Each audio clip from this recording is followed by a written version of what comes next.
They'll describe all your action tonight on turnhigh.org. Also, look on your cell phones. You can watch B Varsity live tonight. Trevor Horn is in the house, always bringing excellent coverage of all local sports here in Kern County.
and gentlemen, boys and girls, welcome to West High School as the Bakersfield High Drillers host the Liberty Patriots this Friday Night Lights in Bakersfield.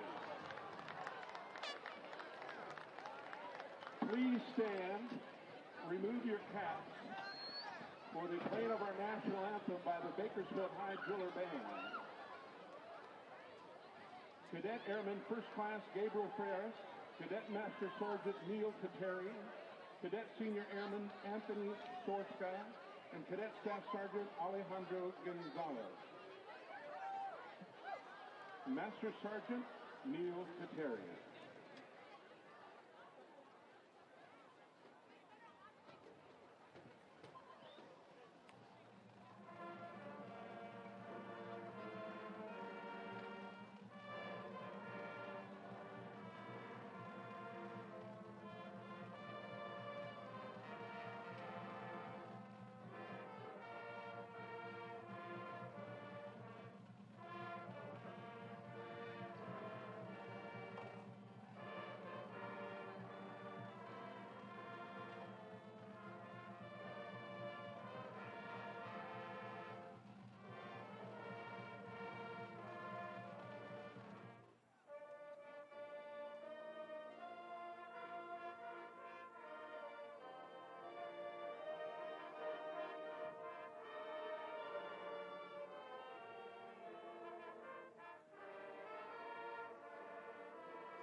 Check.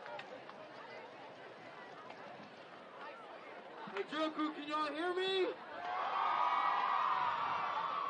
Are y'all ready? Woo!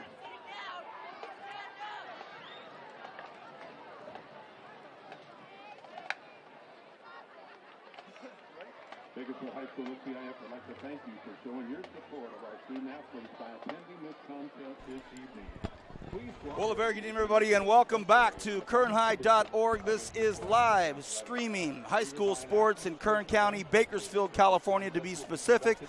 And the reason I'm giving us a geo tag is because I know for a fact we have some football fans around the world and definitely spread across this great country tonight watching the big game here in Kern County. The visiting Liberty Patriots come in at 7-2, 4-0 in league, to take on the Bakersfield Drillers. Exact same record, 7-2, 4-0 in league.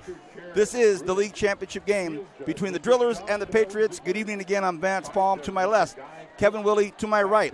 The Driller Hall of Famer, and as was announced earlier tonight, legend Brian Adams, also my good buddy from UCLA. Brian, huge game tonight. You and I have called a lot of big games over the last 15 years, but for some reason, maybe as I'm getting older, but tonight seems like one of the biggest games I've ever called. Your thoughts? Well, Vance, it's definitely a huge game. You know, once again, talking about two coaches in Liberty, Brian Nixon, and Bakersfield High School, Coach Paul Gola. They've had some big battles throughout the years. And once again, they're at it again. They have a way of keeping their kids consistently involved in the mix to try to win a championship. And tonight, both teams are going to come out as we see the Drillers onto the field, Vance. And tonight's game, Vance, is going to be which defense can stand up and make some plays and get the offense the ball, because we know both offenses are going to score points, have the ability to score points. It's a matter of which defense is going to stand up first tonight and consistently. The SWYL title on the line tonight. As we said, both teams come in undefeated in league. It's shaped up. It's pointed towards this. The schedule was set, and as each team developed through their season, it was very apparent early last week in both games by the third quarter that the matchup was going to be here. There are a lot of big names on our board to talk about tonight. There's some big stats to talk about tonight, but so much has been going into this game tonight. It's one of those games where they start selling tickets on Monday for this game. It's at West High School, of course. It's well documented. Bakersfield High School's football field being redone. My halftime guest tonight will be Bakersfield High School Athletic Director Jeff Scott. We'll talk about that field and the progress there. But we're at West High School, and the crowd's still not filing in, jamming in. It is a packed house tonight at West High School. Biggest game of the season, no doubt. Again, I'm Vance Palm with Kevin Willie, Brian Adams. So happy to be here. Brian, some of the bigger names on our board. First of all, for Bakersfield High School, we think about the quarterbacking situation, and we'll talk about in a moment, but for all-purpose yards for the Bakersfield Drillers, it's Sean Jones. Well, Vance, Sean Jones, I think, is the guy you got to be able to stop, because one thing about him is they rely on him to get big gains on the rushing game. When we were here a few weeks back, he was almost averaging 9 yards a carry. He's also very prolific in the return game, Vance. He has a very dangerous return man. We saw him pick up the punt on the ground, picked it up, hit to the right side of the field, and he went down and put 6 up. So dangerous in the return game as well. Almost 1,000 all-purpose yards for Sean Jones. On the flip side of that, we go over to Liberty High School, and it is their quarterback, but he also runs the ball. Well, he's one of their best running backs as well, and it's Isaiah Hill. You know, and that's the thing with Isaiah. Isaiah throws the ball effective enough to keep you honest, but he wants to use his legs, Vance, and get around you and beat you with his legs as well. And he's got some great targets, Vance, and one target in particular for him is Johnny Balderas going to UNLV. So Johnny's all-purpose yards are 828. Big-time playmaker. He's going to be a return game. But, Vance, what he does well is use his height, and he's able to jump over guys and make big catches. And that's what we saw him do when we watched him against Stockdale, and that's going to be the challenge for the Driller receivers, defensive backs. We're underway. The Patriots will be receiving the football. It's deep into the end zone, and so they will start off 1st and 10, and we're going to see the talented sophomore quarterback in Isaiah Hill. And this Driller defense, one of the more intriguing notes of looking and studying the stats for the Bakersfield High Drillers, they don't put down any individual defensive statistics. That's one statistic they don't put down. It's all about their defense and as a team unit, as a team group, and I think that's going to play a huge, huge role tonight in this football game. The Bakersfield High School Driller. 1st and 10, Isaiah Hill, the quarterback for the Liberty Patriots. We are underway. And the delay on the snap, and you can see Isaiah leaning forward. He wanted that snap to come. It wasn't coming, and it's like he was leaning over into a swimming pool and finally just fell in. They go back 5 yards to start this drive. And, you know, Vance, and the thing about it is, we talked about this before, you don't want to give up extra yards and make your offense go further than is necessary against a very good defense. And you talked about the Drillers don't have individual stats, but watch how they moved well together, and it seemed to be in sync quite a bit. Okay, 1st and 15. Clock hasn't started yet. Hill takes a high snap. Oh, goodness. It's a handoff at the line of scrimmage, and he was hit so quickly that I believe it may have been actually a loss. We'll see. And Vance, you know, they said no gain there, but I mean, it could have easily been a 1 or 2 yard loss. And that's a great job right there by Cameron Meek. Well, Cameron Meek, he was a running back and got hammered. Cameron Meek got hit, but I mean, he got drove back and they gave him no gain, but 2nd and 15.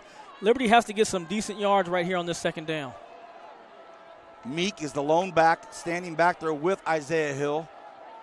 2nd and 16, second play from the line of scrimmage of this football game. Hill, again, they go to Meek. This time Meek able to find maybe 1 yard, but because they lost 5 yards on their very first snap and a penalty, and then a huge hit on that second play, it's already 3rd and long, 14 to be exact, 3rd and 14.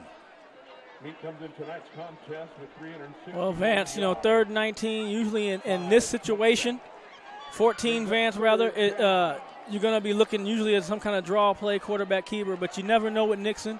You know, he likes his matchups when he gets Balderas on somebody, so he might take a chance.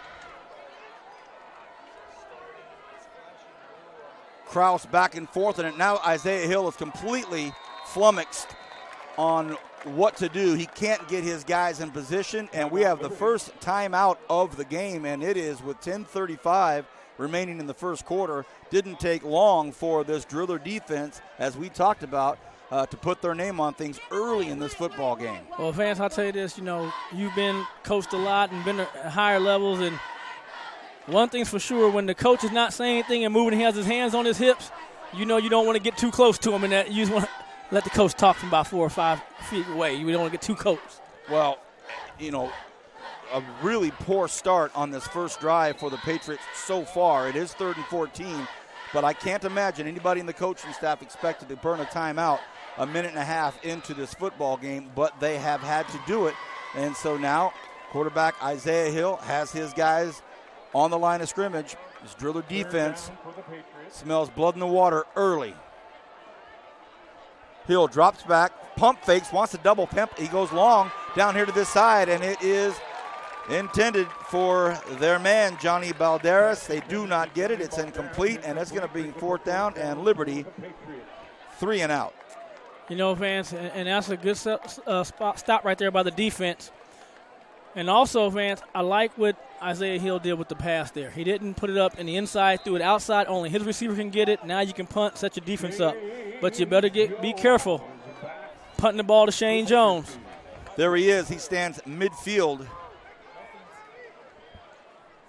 The snap, the punt. Oh, and they had to get it up high in order to not be blocked. A really good Liberty bounce, and it gets up to their 49-yard line. And let's not forget Sean Jones, he'll take a one-hopper, and he'll go with it. So Shane, as we saw last week,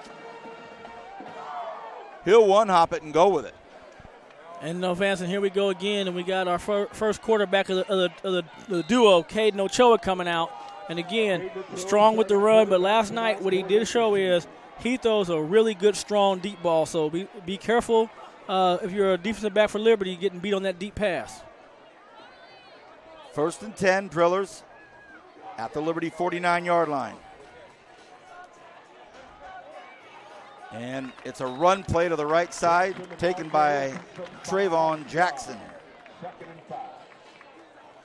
My apologies. Early in the game, I was calling him Sean Jones. Got a ton of notes. We all know it's Shane. 2nd down, Drillers.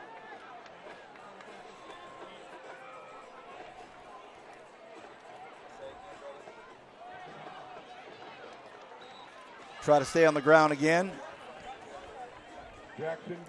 This time it's TJ again.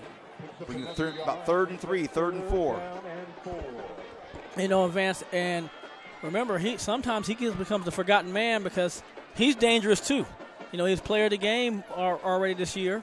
And right now, this is a great down distance if you're Ochoa. 3rd and 4, everything's in your realm. Hand the ball off, pitching the ball off, running yourself, or throwing the pass. He wants to keep it. Liberty thinks they may have stopped him just a tad shy. And it's going to be short. It'll be 4th and inches. We know that this is 4th down territory, no question about it. Well, he has that Pete Carroll. One thing about Gola I love about him, he has that Pete Carroll mentality. It's 4th and short. You're on your other side of the line of scrimmage. He's going to go for it. 4th and 1. Ochoa right behind center. Everybody's pretty much packed in tight. Oh, a bad pitch. A really, really unfortunate play for the Drillers, and that's going to be Liberty football one way or the other. They didn't get the first with a run, and then they pitch it, and it's a disaster for the Drillers. Well, their pitch relationship got blown up because of the penetration by the Liberty defenders. And because they were in the way, there was no room for the pitch. And so that's the situation. I thought Ochoa was going to turn it up and go for the first down and put his head down. He's a very tough kid and physical kid, too. So I thought he was going to put up for the first down. But, again, even if they recover the fumbles, not a big deal. It's going to be 4th down anyway. Turn up ball, give him back to the Patriots. Yeah, I was really surprised that was a pitch. Here come the Patriots. On a 1st and 10, start off this drive. Hand it off to Cameron Meek. Cameron Meek, 361 yards coming into this football game tonight. Tough kid. Gets about 7 yards out of it. Looks like it might be 2nd and 3. Really? And, in Vance, Meek's playing a lot because Bice is out tonight. He's not going to be playing tonight. I saw him on the sideline, and he was huge, and he's a huge physical specimen for them. So Meek's going to step in, and right there, this time a great run for the 7 yards for the Patriots. 3 receivers down here to the near side. This time it's a keeper. Look at this. Isaiah Hill, he gets down to the 30-yard line, so now we start to see the legs of that talented sophomore, just like you talked about. And that's what like I said, his running game is his calling card first. Passing is going to keep you honest. It helps too when you got a Balderas up there. You can throw him up and let him go get it. On the ground, he had almost 300 yards. In the air, over almost 800 yards. And for a quarterback, that's huge because remember, when you're a quarterback, your yards get subtracted when you get sacked as well. 1st and 10. Patriots on the Drillers' 30. Hand off to Meek. Meek getting chased out to the far side, and they wrap him up and get him quickly.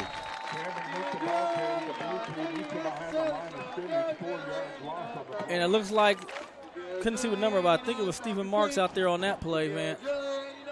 Wouldn't be surprised. Because he's all over the field on defense. He just brings it. Every game we've seen him, he just brings it. We're just underway. 7:20 left in this first quarter. Vance Palm, Kevin Willie, Brian Adams here at West High School. The white shaded W right in the middle of the football field. The Drillers, it's a home game, and they are hosting Liberty for the league championship. High snap. Hill has his man. Bad throw behind him. And it was intended out there for Johnny Balderas. Johnny's got great hands, but maybe not that great. No, you got to put it where he can actually put his hand on it. If he gets his hands on it, he's going to come down with it most of the time. And that's a good matchup of 2 good athletes too, as you saw Justin McGill cover him on that situation. And you're talking about 2 guys that going to get the ball. So if that ball goes up, over there with Justin, I think at his size has a better chance of defending Balderas on those high balls. 2 big names. That's going to be a great, great matchup tonight. Balderas breaks out to the far left side. It's 3rd and 15 for the Patriots after having a 1st and 10 on the 30. They're back at the 35. Hill drops back. He's in trouble. The nice little screen play. Will they be able to do anything with it? They do complete it out there, and it's caught by Falconer. But a penalty, first penalty of the game.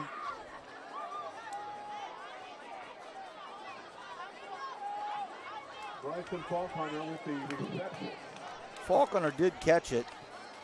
And got decent little yards on too, Vance. Here's the call. An eligible receiver downfield, wow. So well, that's going to come back. On that screenplay, there was a group of guys around Falconer when they caught it. And by the way, there's 7 officials tonight. Had a nice chat with all the officials down there. 7 referees calling this game, so it's going to be well documented if something goes wrong down there with these players. And remember, that screen pass has to be caught, can't be caught beyond the line of scrimmage. So probably where the ball was actually received at, that's what made the linemen, were they calling it, eligible receivers downfield, that's what made them off. Brian, it would have been 4th and 10. Now they get another shot at it, but it is 3rd and 20. Ball at the 40-yard line. Hill hands it off to Meek. Meek runs into big trouble, a little trap play there at the 40-yard line. And, again, this Driller defense, just amazing. Well, one thing for sure, I talked in the opening about the offense being so prolific lately. Guess what? Defense said, hey, guys, we come to play too.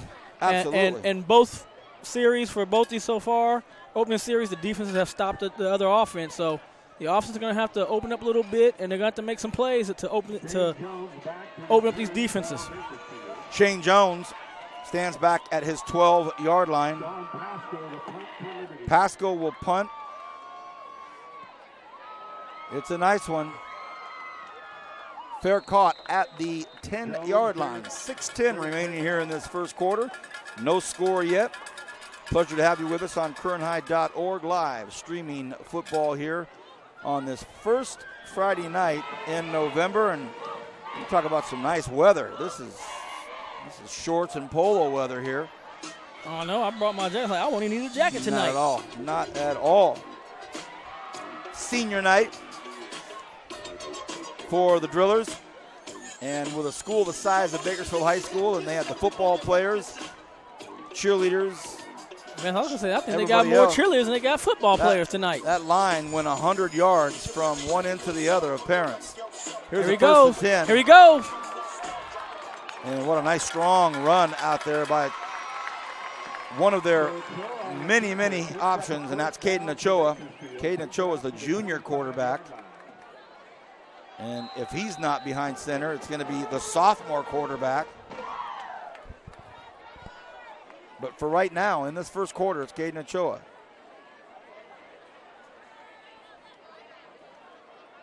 Handoff right in between the hash marks.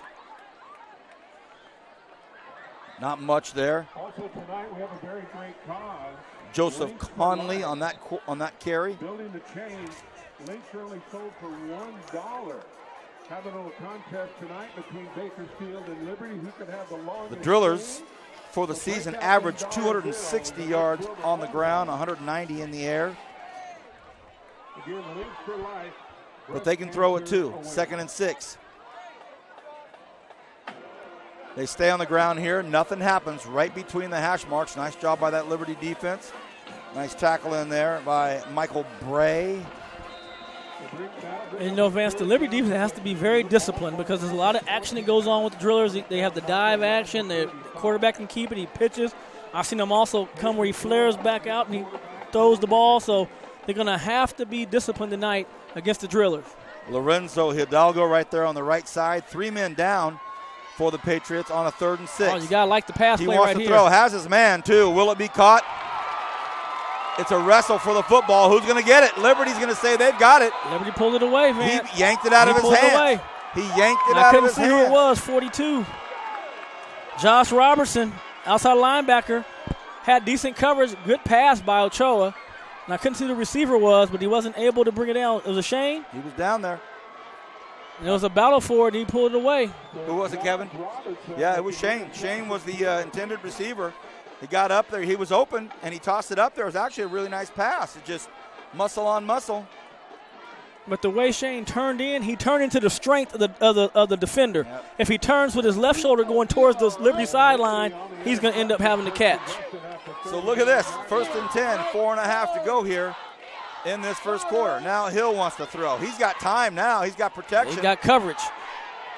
He's going to run it this time. He'll pick up a first down, slides, and goes down right at midfield. I think he picked up the first down. So good job all the way around. Both teams, good protection, great coverage, and then a talented quarterback picks up 11 yards. And Vance, he's real smooth when he runs. It's almost like he just kind of lopes through, and he gives you that little lean, and then you get off balance, and he just accelerates to the other way. So he's done a great job of running the ball tonight. But at some point he's going to have to throw the ball. Yes, he will. 1st and 10, Patriots. Ball exactly at midfield. Hill decides to keep it again. This time, ball on the ground. Ball on the ground. Fumble! No signal yet. Drillers. So Hill on a keeper, got hit, ball popped out. And usually the 3rd series and 4th series, Williams comes out, and here he comes right now, Vance, to lead the Driller offense. And talk about defense and stepping up. Both defenses have. This time the Drillers get a turnover, midfield, and give their offense excellent field position. Now you're going to see Cameron Williams, sophomore quarterback. Handoff on the far hash, gets maybe 2 or 3 yards. Bakersfield picks up 2 yards, 2nd and 8. The options that the Drillers have are deep and talented. 2nd and 8. 3.5 to go here in this first quarter. No score. Williams takes the snap. What'll he do? He runs in between the hash marks. Oh, ball's on the ground. ground. Fumble. Are you kidding me? Unless they're calling him down. We saw the ball pop out. Oh, my goodness. Another loose ball, another fumble, another recovery by Liberty. 3 turnovers in the span of 1 minute. Well, Vance, one thing for sure tonight, the defenses will come to play. The offenses have to get the composure, just relax. Because both of them have enough weapons to put points on the board. Just relax. Take what the defense is giving you. That's a great point, Brian. Absolutely great point. They're trying to dictate on offense, with just a force of will. And now we have Isaiah Hill back out there. The ball is now on the Liberty 42-yard line. He takes the snap, has a nice pocket, decides to throw. Had his man Balderas for a second, but as you say, smart enough to throw it on the outside. Nobody got it, incomplete. Yeah, and you want to give him a chance because you have probably the highest jumper out there right now in terms of high pointing the ball. He's very good at that. And so you want to give him a chance, but right there, it was double coverage. You put it out of bounds. Nobody gets hurt. You come back 2nd and 10. And, now the Driller defense can really look for some kind of run and tee off and see if they can't get penetration, which they've been doing a good job of getting so far. 2nd and 10. 3:16 remains in this first quarter. No score. Ton of turnovers early. Meek with the carry. Follows behind that big line of his. Finally runs into enough of the pewter gray Driller jerseys to get maybe 4 yards, 3 yards, so it'll be 3rd and 7. Ball at their own 41-yard line. 3 receivers break out to the right side of the line of scrimmage. Hill in the shotgun, stands at his own 40, takes it. He's flushed out of the pocket. Look out, fumble. Ball on the ground again. That's my boy right there, man. I'm telling you, I love watching this kid play. Stephen Marks just gets all over the field, man. I love watching this kid play defense. Cameron Meek falls on the football, but a huge loss for the Patriots.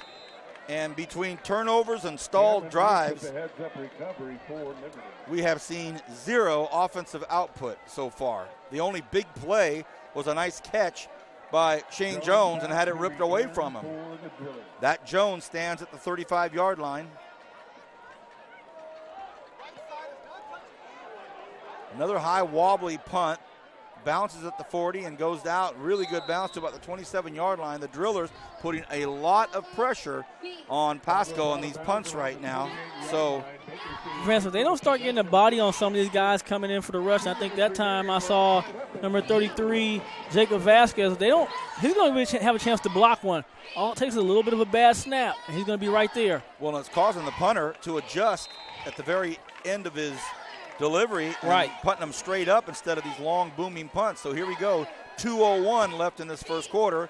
Let's see what the Drillers can do. Cameron Williams at QB stands right behind center now, and he's talking to Shane Jones on his left. Shane's standing straight up on the left side of the line of scrimmage. Here's a pitch out here to the near side. It's taken by Gage Turner, and Turner gets nothing, maybe 1.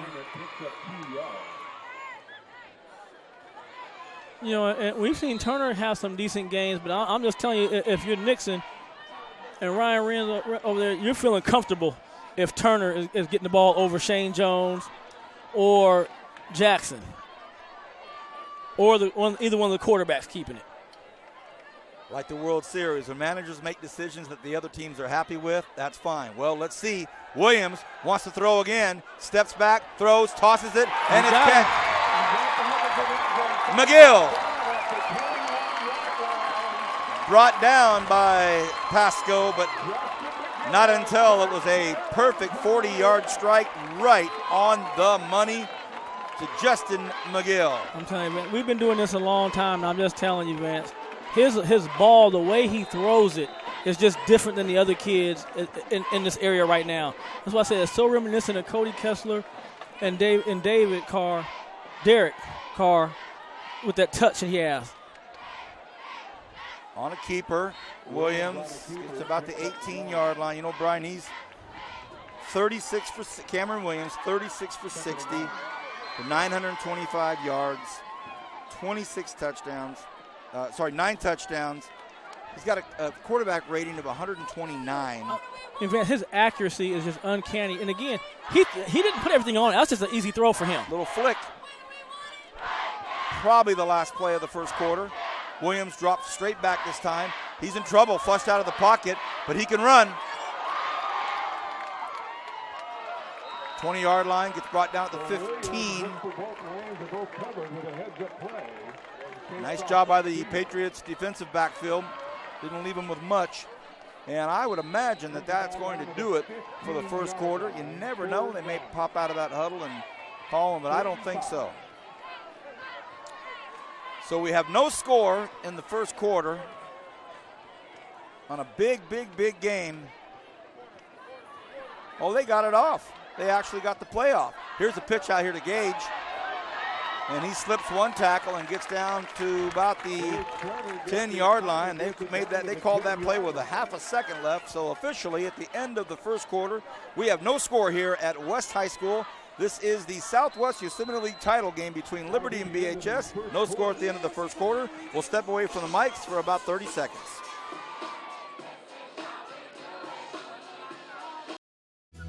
One thing about Kern Schools is you get to do your banking your way. I'm a traditional banker. I still like writing checks and visiting my branch. I'm a millennial, and for me, it's all about the mobile. And I'm somewhere in between. I still do my banking online and at the ATM. And with access to over 30,000 surcharge-free ATMs nationwide, Kern Schools is always close by. So no matter how you do your banking, Kern Schools is always there. That's why we're the #1 financial institution in all of Kern County. Kern Schools, together we have something special.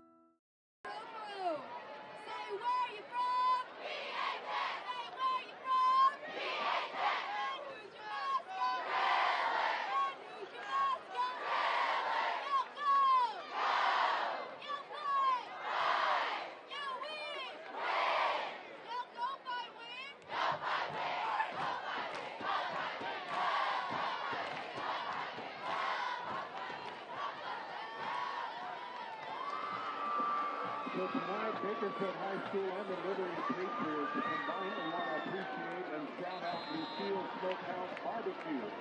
They said both of our teams this week, we greatly appreciate your donations. And tonight, you received tickets when you came in tonight from $10 off to $40. So again, go tell Lucille's Barbecue you appreciate them supporting your school. And again, Lucille, thank you for supporting Bakersfield High and Liberty High athletics. Welcome back, everybody. Start of the second quarter. A run play over here to the near side. Drillers trying to get into the end zone to get a score on the board. No score yet. Joseph Conley on that carry as we start the second quarter. I'm Vance Palm. I've got Kevin Willie to my left, the West High Viking back on his home turf. Brian Adams, BHS driller, legend. And I'm an Arvin Bear, so Kern High School District at its best. 2nd and 9. Williams has the football himself. Will he get in? He tries to get in. He's first hit out there by Sam Stewart Jr. Haven't mentioned his name yet, but we will, I'm sure, throughout the evening. Oh, yeah, he's a ball player too, Vance. 3rd and goal from the 4. They try to jam it in. They do not. Great job by the Liberty defense. Tough and strong up there. And look at this. Well, I'll tell you this. If you can get away with 3 points, to me, that's a win for the Liberty Patriot defense right there.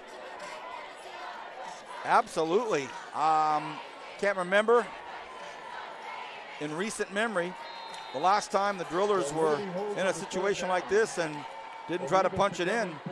But here we go. Carson Olivas, 43 for 46 this year. And now he's 44 for 47. It's good. And the Drillers get on the board. 3-0 here as we begin the second quarter. You know, Vance, Olivas is a great weapon to have, especially as you get to championship games and when we get in the playoffs next week, because not every game is going to be where you're blowing people out like you did in the regular season and some of the matchups you have. As it gets going through the playoffs, games get tighter, and those field goals and 3 points can be huge. And when you got a guy that's, 44 or 47, Vance, you got a chance, gives yourself a chance to win. That is the voice of my longtime partner, Brian Adams.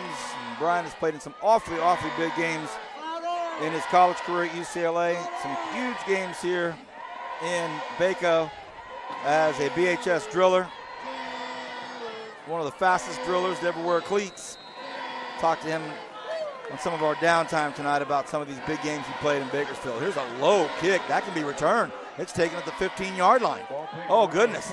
So, and pretty good field position for the Drillers. It was taken out there by Zach Griffin. And Zach Griffin leads the team in tackles and sacks. So when he gets some steam going on a kickoff, that could be trouble. Well, Vance, I'll tell you right now, Zach Griffin run all the way back on a return, Vance. There's going to be some guys in trouble in that gray uniform. No question about it. You're talking about a guy with 69 tackles and 32 sacks. He's got some great footwork. Here we go.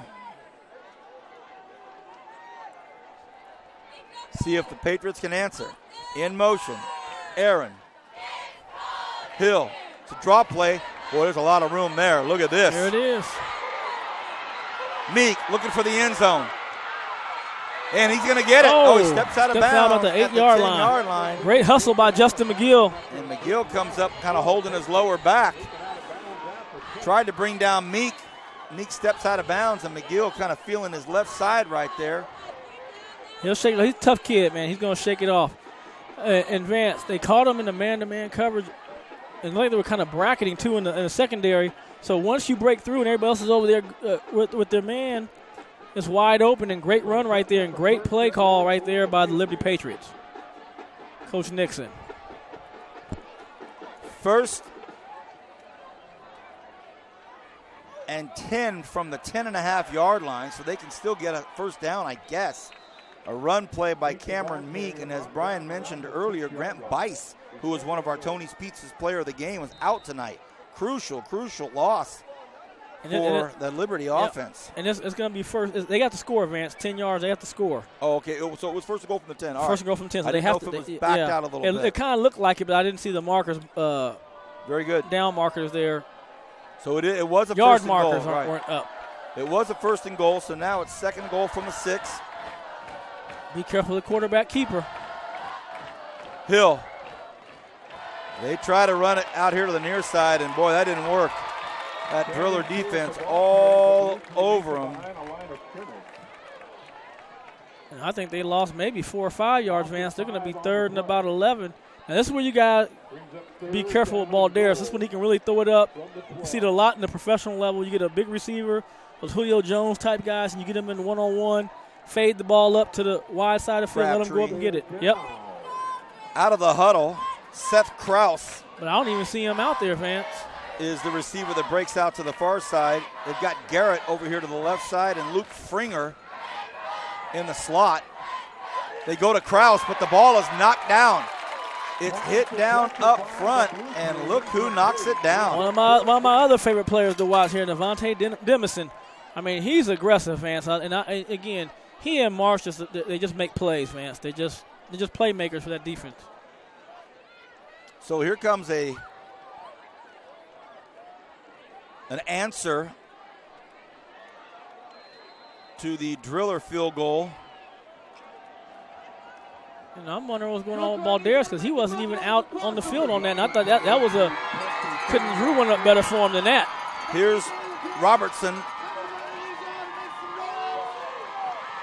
He's 23 for 27, and now he's 24 for 28. He goes in, and we're tied up at 3.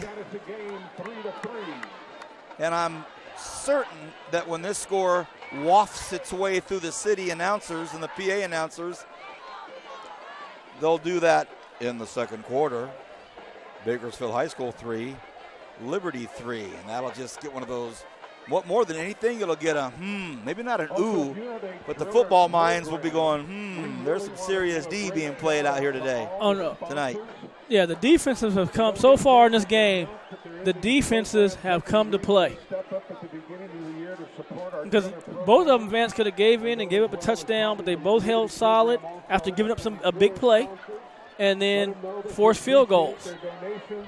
Well, there was 3 turnovers in the span of 60 seconds. Yep. Fortunately, it happened in the middle of the field, so it wasn't as if someone lost the football, deep in their own territory. So they just kind of flopped the ball back and forth a little bit. But sooner or later, we have the feeling that with these talented players on this field, somebody's going to break one.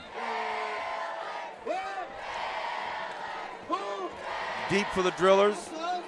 Jones, Demison, They kick it away from Jones, and it's taken at the 22-yard line.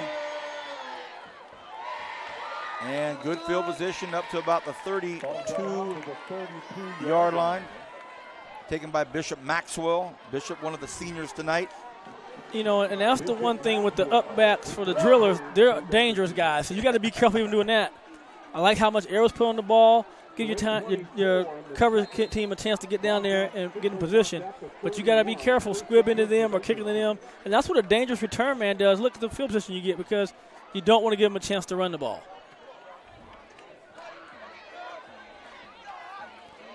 Choa back in. Start this drive for the Drillers, and on the first play, keeps it, maybe gets about a yard. Again, head coach for the Drillers, Paul Gola. For the Patriots, it's Brian Nixon. They both come in with identical records, 7-2, 4-0. And Brian, interesting, you look at the state ranking for Liberty is 64. The state ranking for the Drillers, 65. So here's two teams in the same city, about 4 miles, 5 miles apart. And in the state of California, the ranking's only one apart. Here's a pass play. Great pass. And look who it is. Bishop Maxwell. Big first down inside Liberty territory. And first, Shoney and company gave Ochoa great time. But Ochoa was patient. He let the routes clear out so he could hit Maxwell right there in the window. Great pass, great catch, and Drillers on the move again. Coaches have spent time with him saying, let these things develop. Let these things develop, and they're going to be there. And it's easy when you don't get rushed. Nice to see Big Shoney in there. That's Daniel Shoney, a senior, 6'6", 320. Here's a pitch, and it's Jones. Jones there still he goes. on his feet. Bye-bye.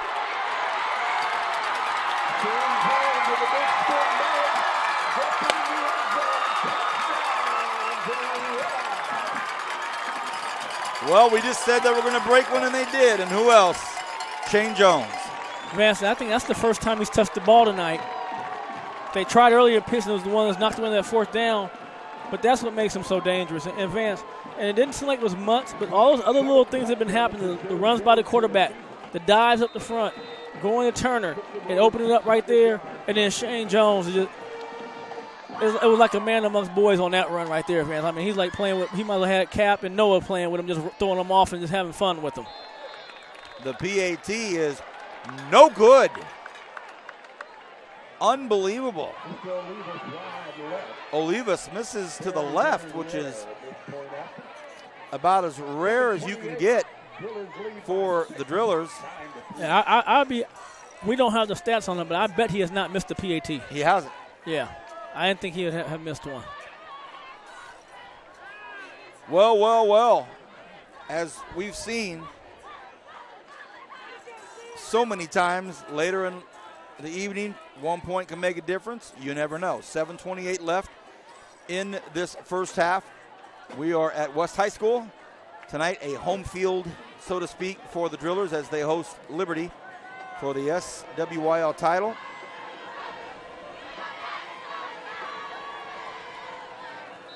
Four deep for the Patriots. Different philosophy.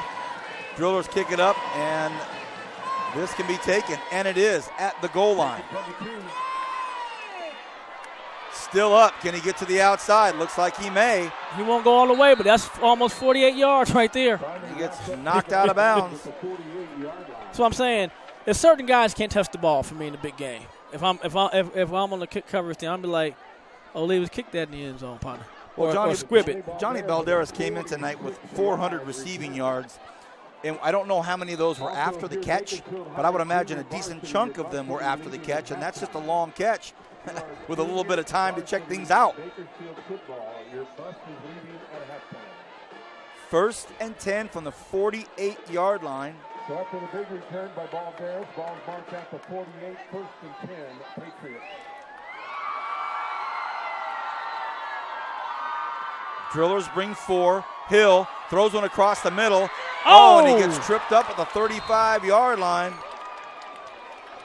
And Fringer had a big game last time we saw him over at Stockdale, Vance, and right there he just barely got tripped up, and I think it was the quarterback. It was Cam Williams that broke in from the safety spot and was able to trip him up, or that would have been 6 right back at you. Luke Fringer, another senior, and when we say he was tripped up, he was literally tripped up, or that was 6. What an answer that would have been. 7 minutes to go here in the half. Hill stands at the 36-yard line in the shotgun. He looks to the right quickly, throws it out to the far corner, and that is, well, should have been caught, I think. No, that was very catchable. And Rhett Garrett, and all he did, Vance, is he drifted away from the ball. Because sometimes when you're looking up, you're kind of losing your position. And he has to focus on going to the ball. And that time he was drifting away, and that's what caused the incompletion. If he goes towards the ball, he has 6. You couldn't ask for a better ball thrown right there. Really nice pass. 6:46 remains here in this first half. 9-3. BHS up by 6. Missed the PAT just moments ago. In motion, Smith. Hill takes the snap. Oh, what a beautiful screenplay. It was set up, and it looked pretty good, actually. Cameron Meek dropped the football, but that was a really good call, and it was set up pretty well, but dropped the football. Yeah. I'm not saying they would have gotten the first down, but. No, and that's when your quarterback take a little bit off. See how hard it bounced off his helmet? Take a little bit off of it. Fans, I got to think that at some point they got to get Balderas involved in this game. I know they've tried a couple times to get to him, but they got to try to get to him, especially with his matchup on some of these smaller receivers. 3rd and 10. If I'm the Drillers, I'm gonna have 2 guys on him. Hill probably in trouble, and he is. Big pressure out there by the Drillers. Ryan White got back there. Adrian Moreno was back there as well. Jacob Vasquez in there as well. And Andrew Magana in there as well. And look at this. It puts him in a tough spot. No man's land.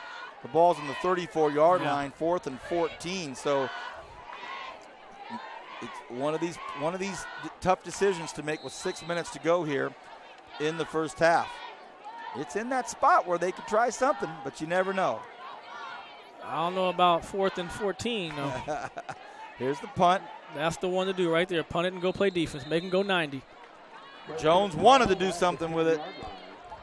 5:51 remains here in this first half. I'm Vance Palm. I've got Kevin Willie with me, Brian Adams to my right. And we want to thank the Kern High School District for being the visionaries to help get us started. So much more to come here with the Kern High School District live streaming, but they got us going. Thank you to Brian Schaefer, the superintendent, Brenda Lewis, the assistant superintendent of instruction, Stan Green, director of school support services, and of course Dean McGee, assistant superintendent of educational services and innovative programs. Here come the Drillers. Fumble! You can't pitch that one right there, Vance. You cannot pitch that one right there. Liberty recovers the fumble, and we had said that there hadn't been a turnover deep in someone's own territory. It just happened on an ill-advised pitch, and Ochoa's going to want that one back. Yeah, and again, sometimes when you're athletic, you try things that, you may just not be able to get away with. You think you can, because he already made the decision to run, and he was thinking, well, I still got my pitch relationship, but with that spin, he's disoriented where he's at, where his pitch man's at. That's when you just got to just hold it there and keep it. But the defense last time, 1st and 10, they held, but let's see what they do on this series. Now it's 1st and 10 from 11. They actually still can get a first down, and this is Meek. Nothing doing there. The defense bears down here. I'll tell you, Vance, that the Drillers are going to play that defense like that and go one-on-one. I like to see a play action with a post right towards that BHS with Balderas if they have it. I don't know if they have it, where he can, because they're playing off, where he can lean his guy and snap it and then snap the ball right inside. That's a tough guard right there for Demison if he's on that left side again. No, they move him to the right. So now but Demison's going with them, and I'm telling you, I'm going to give him help. I like what they're doing right now. Give him help up top. 2 back there to cover Balderas. 5:06 to go in the first half. Drillers look like they're bringing everybody. Oh, a shaky snap, and they stay on the ground and very conservative. They go with Meek. to the near side on a run. I want to take a quick second to thank PAV Solar and Communications, the Kern High School District itself, Kern Schools Federal Credit Union, Premier Lighting, and of course Tony's Pizza. We'll announce our Tony's Pizza player of the game a little bit later on tonight. How about this? 3rd and 8. And the sticks are situated in a way that Liberty can still get a first down here. Yes. Sam Stewart, the big back, off of the hip of Isaiah Hill. Hill wants to toss one in, lob it in, and it was intercepted, and it was a lazy, soft throw by Isaiah Hill, and that was really confusing to the eyes. The optics of it didn't look right, and a driller was waiting for it, and the Liberty Patriots just lost a golden chance to go up by a point. What I didn't like about it, again, down there twice, you're a big play receiver. He hadn't got one ball thrown to him to give him a chance. Sometimes, now, again, I was very fortunate to play with another person on the other side of me that was just as equal. We were equal. But sometimes if I was not equal, I would tell him, give me the ball. Here's a run play. Doesn't happen. And that's not in a Keyshawn Johnson, one of my boys, selfish way. They're saying, hey, in this situation, you got to come to me. Our Renegades, our BC Renegades, have 4 or 5 options on Saturdays for their quarterback. And that spreads the defense out so much that they have to make a decision. They have to make a choice. They've got to decide who are we going to prioritize. Right now, the Bakersfield Drillers are not having to make those tough choices. Williams has a ton of real estate and finally just decides to go for it. I think if he'd have decided earlier just to make a commitment to run, he might have gotten 20. But man. But his arm advance, I'm okay with that because now you're going to be second, third and short. I'm okay with that with him, Vance. The reason why is because he can make a play for me if they can get open late. And 1 yard here, I'm confident we can get a yard. He's right behind center on a 3rd and 1. A big hit at the line of scrimmage. This is going to be awfully close. They marked him first. It is not even close with that mark. Look at the officials at. Those chains are moving. They got it. You're right, Brian. You're absolutely right. 1st and 10. Drillers, 3 minutes to go here in this first half. And the ball is on the 32-yard line. The clock will start up, and it does. We're going to dip below 3 minutes right now. They're locking up mighty tight. This is dangerous as well as Cameron throws. And they intended out there for Gage, one of those rare times the ball wasn't on the money and had to turn him around. Incomplete. 2nd and 10. Clock stops. The only timeout called in the entire first half was called with 90 seconds into the football game, and that was called by Centennial 21-7 over Stockdale. the Patriots. BCHS 28, half 7. Here we go, 2nd and 10. Williams decides to keep it himself, goes in between the hash marks.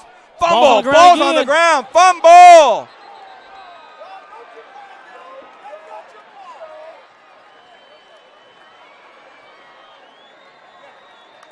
Liberty gets the football back on the 35-yard line. Brian, I've never seen anything like it. Well, his right arm is hanging down, Vance. So I'm wondering if he hurt his arm. And that's the one arm I don't want hurt is that golden right arm. Wow. So they have to be a little more secure with this ball. Cameron Williams coughs up the football. As Brian just mentioned, his right arm, he had it just kind of straight down as he walked off. There has been an unbelievable amount of turnovers. But I think they're not securing that ball when they're deciding to run. They're kind of still loose with it. And Brian, the weather is fantastic. That's 12. That's a 7. Must be Raider football. Oh my gosh! So the Liberty Patriots get the football back with 2:42 to go in the on the half. 35. The ball's on the 35-yard, and they come out with 12 men on the field. I don't know which coach I'm interviewing at the end of the first half as they go off the field, but I would imagine neither one are going to be too thrilled. I don't think I'm going to have the most. But I don't know how. Some of it was some bad decision making on the offense's players. But you got to give the defenses credit. They have come to play tonight. No question. Maybe that's what I'll lead in, partner. Maybe that's how I'll lead in. 1st and 15. Hill stands at his own 45. And now we have a flag on the receiver. And now we have Balderas jumping. And I know Nixon. Nixon's an old quarterback. I know he's on the receiver. There's no way you leave early because there's nothing for you to anticipate. And you can see Coach Nixon from here, hands on his hips, legs stretched out, looking up at the sky. Like, you got to be kidding me. We had it 1st and 10 from the 35. Now it's 1st and 20 from the 45. Yeah, there's no reason for a receiver or a defensive lineman to go because you're trained to watch the ball first. A lot of times, especially in big games, you can't hear the cadence of anything anyway. Nope. Now, tonight you probably can. Packed house, both sides. 1st and 20. Hill stands at midfield, hands the ball to Meek. Meek tries to get out to the right side. Nice strong run. Gets about 4 or 5 yards. Nice job by that Liberty offensive line to get him 4.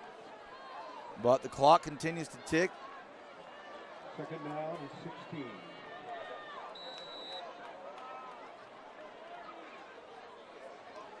Vance, and you talk about in games like this, 5 yards back can be huge. When you can overpower a team, you can go 5, you can go 15. Right. It's not going to make a difference. Not when you're not scoring. In close games like this, it makes a difference. 3 receivers way out to the far side on the right side of the line of scrimmage. Hill tosses it out there. A double pass. They go back across the middle, and that may be a penalty. It may be a penalty. And they're going to say they got to. I think they're going to call it on Marks right there. I think they're going to say that pass was intended for Cameron Meek. Wow, that was that was pick 6 passing right there. Sure it was. Because if either one of those defensive backs catches that. Oh, offensive. They're going to say offensive. They must have called a pick play. Wow. Wow. Well, I'll tell you this.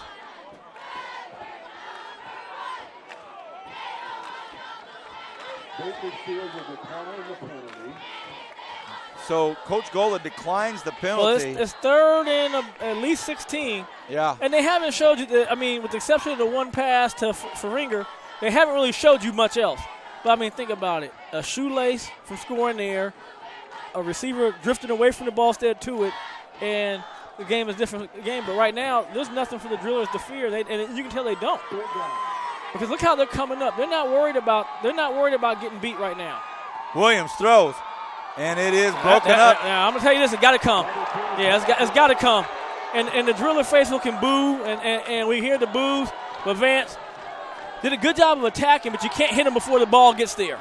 And that was clear right there. He was hit before the ball got there, and that's going to be a 1st down. For you Driller fans watching this live on KernHigh.org. I'm sure you might get some on the thing. Well, I'm just glad it's a BHS Hall of Famer, Brian Adams, and a fantastic DB and receiver, played on both sides of the football, so he's letting people know, I know you don't like it. It may not be a 1st down, though, because they probably just going to mark it 15 yards.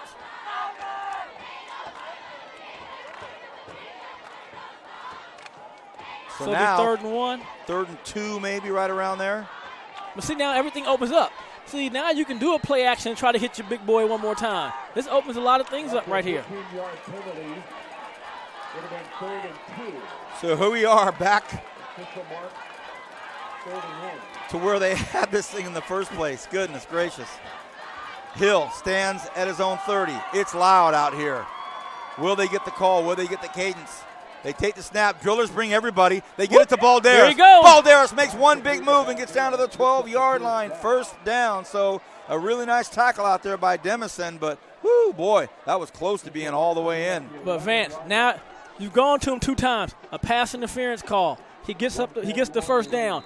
Demison does a great job because on most plays he's scoring. He's able to use his wrestling skills and get him down. But I got to go to him again. Here we go. 1st and 10 from the 12.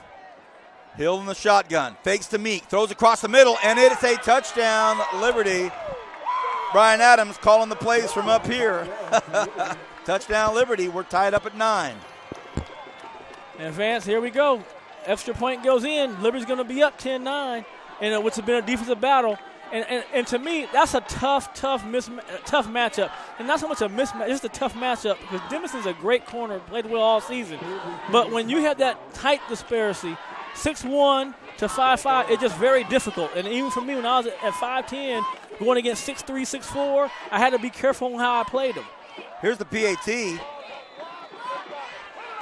And they're up 10-9. 10-9. A 1 point Looks like lead you'd be for the grabbing Liberty Nixon Patriots. unless something happens in the next minute and 21 seconds. You know, Brian, I can't remember a first half where I've seen, first of all, I think it's 7 turnovers. 7 turnovers. Yeah, somewhere up there. Ultimate scoring opportunities not capitalized on. Some of the key big names that haven't really truly stamped their name on a first half yet. I mean, we haven't heard much from Trayvon Jackson. I haven't seen him back in the game since early runs. Shane Jones a little bit. Ochoa's not having his best game tonight. Taj Wright. Taj Wright hasn't touched the ball yet. He's another one I would like to see some balls come his way. Again, until that drive, he's been non-existent. Only 2 balls thrown to him. You know, and that's why I said in this situation, he's got to touch the ball when you get down there now. Yeah, Sam Stewart, yeah. He hasn't had the ball much. 642 yards coming in, 11 touchdowns, and Sam Stewart hasn't touched it. So it's But again, he may not be playing as much offense tonight to cover Bice's defense. Because remember, Bice was great for them both ways. But he can run the ball.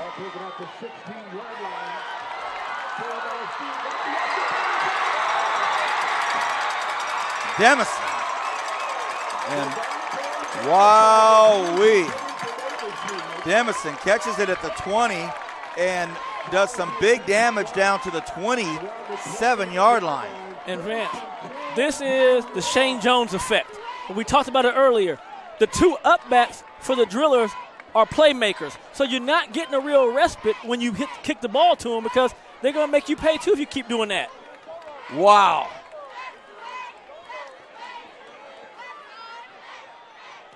Williams looks left, throws left. He was going there the whole time. Flag on the play with 1:04 to go.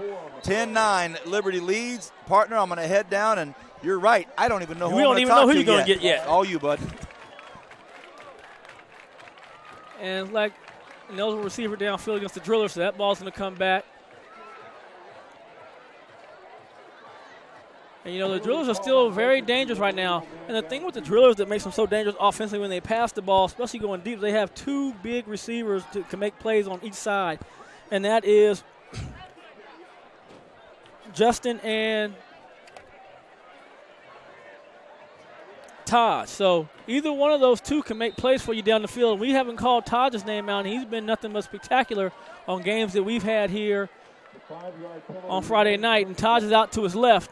A tough matchup with Balderas. I think you got to use your speed. And Taj is going to has to get off the line here. But good matchup. And it's another penalty right there. 2 players moving, so that's going to go back 5 more yards. And so right now we talked about those 5 yards, how they can be so critical to you. You know, when you get in these big games like this, pushing you back. Now it's another 10 yards. So now 1st and 10 with 1:03 seconds left. And the Liberty defense has done a good job. They've gotten turnovers and they've gotten stops when they've gotten down there in the red zone. But with Cam Williams' arm, he can easily put this ball downfield if he wants to. And Isaiah Jernigan, another speedster and youngster up there for the Drillers. But he's flushed out. He keeps his eyes open, has his eyes open. He's going to the right and just may have even lost a yard if he got back to the line of scrimmage right there for Williams. And right now, great pressure right there by Liberty Patriot front 4 and good coverage by the secondary as they forced Cam Williams had to pick the ball down and run, and he was able to get back to the line of scrimmage. No gain on the play.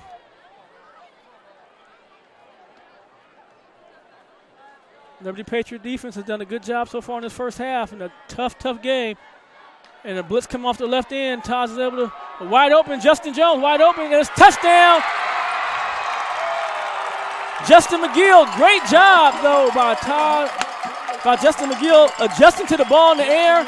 But that was Cam Williams right there. He was able to elude the pressure on the blitz and makes a huge play. As the secondary started coming up and they lost coverage when they saw him starting to roll out. And the secondary player, you got to make sure he gets past the line of scrimmage. So just like that, within about 30 seconds, the Drillers are back on top, 15-10, looking to kick the extra point to give them a 6-point lead once again.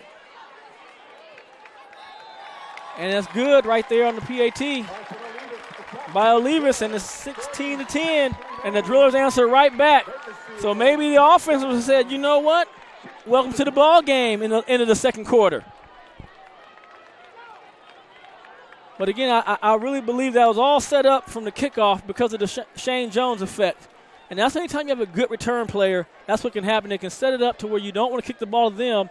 But with the Drillers, they have so many athletes that they can put on the field that Dimison set his team up in great field position to capitalize and get right back on top. And then again, great job on Cam Williams. He was able to keep his composure. He saw the blitz. He spins out, makes a spin move, and comes out to his right, rolls, sets up, throws the ball. Even though it wasn't his most accurate pass, what I like about what he did is he put air on the ball. He knew he had a receiver wide open to give his receiver a chance, and Justin McGill having another big game as he gets a big catch right there. This time he's able to score.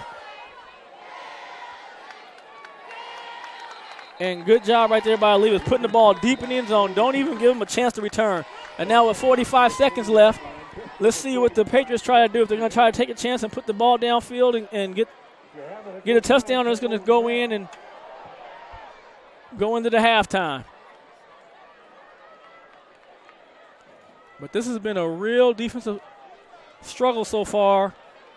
The plays have been made by the defense. Very few big plays from either team, and both these teams are used to making huge plays. But the defense came tonight and done a good job on these high-scoring offenses to be a 16-10 game at half. And it could be, you never know right now if they're going to strike again, but the Drillers are going to play very secure back there. It's just a handoff. And right now, if you're the Patriots, you want ball security.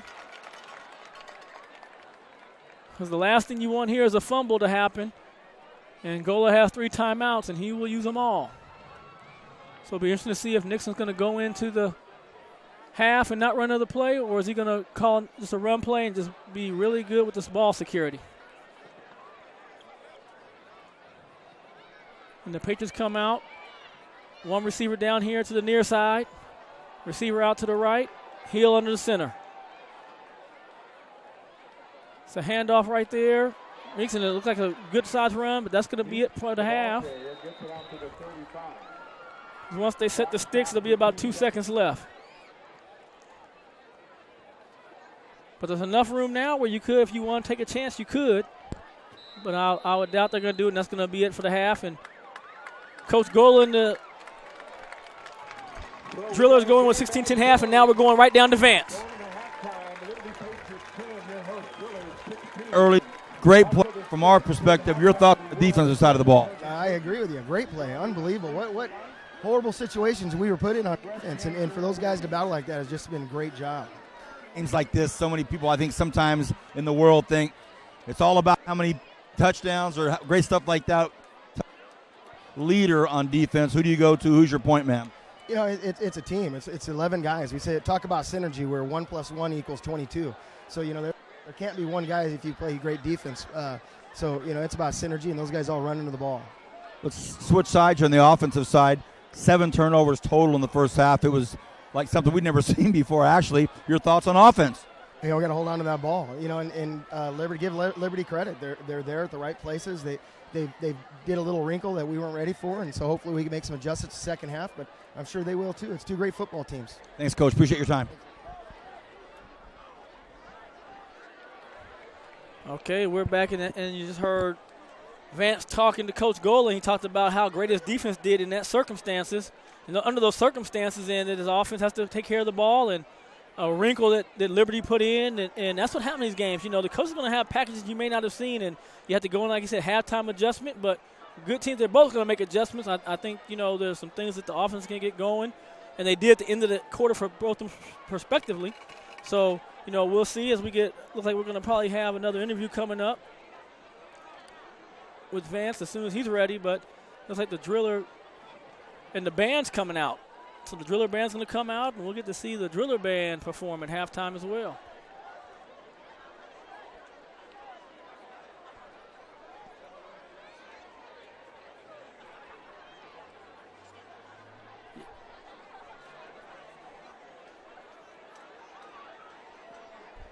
And so as the band gets ready, we're going to go down. We're going to go down to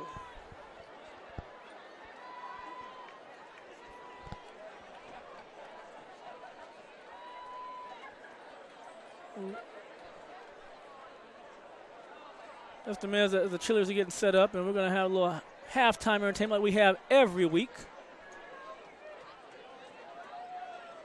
And we will get an interview after the halftime entertainment or close to the end of it. But we'll have the driller band coming out. Like I said, they're setting up, getting prepared, and the cheerleaders are getting prepared. And like the cheerleaders will be going first. Let's watch them.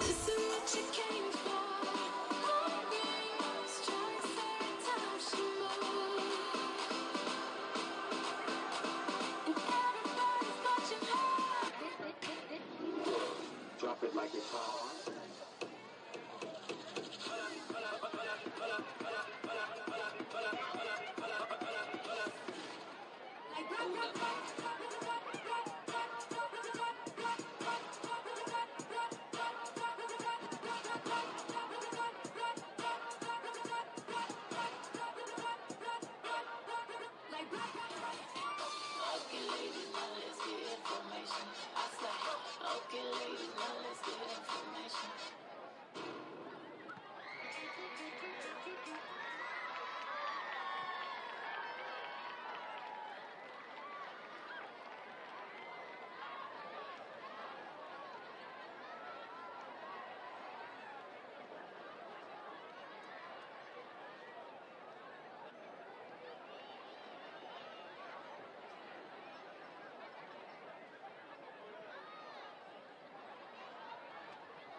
Well, it sounds fantastic. We're here with the athletic director for Bakersfield High School. He's a fan, and he's sitting here clapping. He's standing here clapping for his driller band. Jeff, first of all, what a night. Your thoughts on the first half? Two great competitive teams, Vance. I'm glad we're ahead. Barely. A lot of turnovers, not liking that at all, but I anticipate a great second half. Awfully interesting to have such a huge game, a league championship game, packed house. This is the game everybody's talking about, and it's not on your field. It's over at West High School.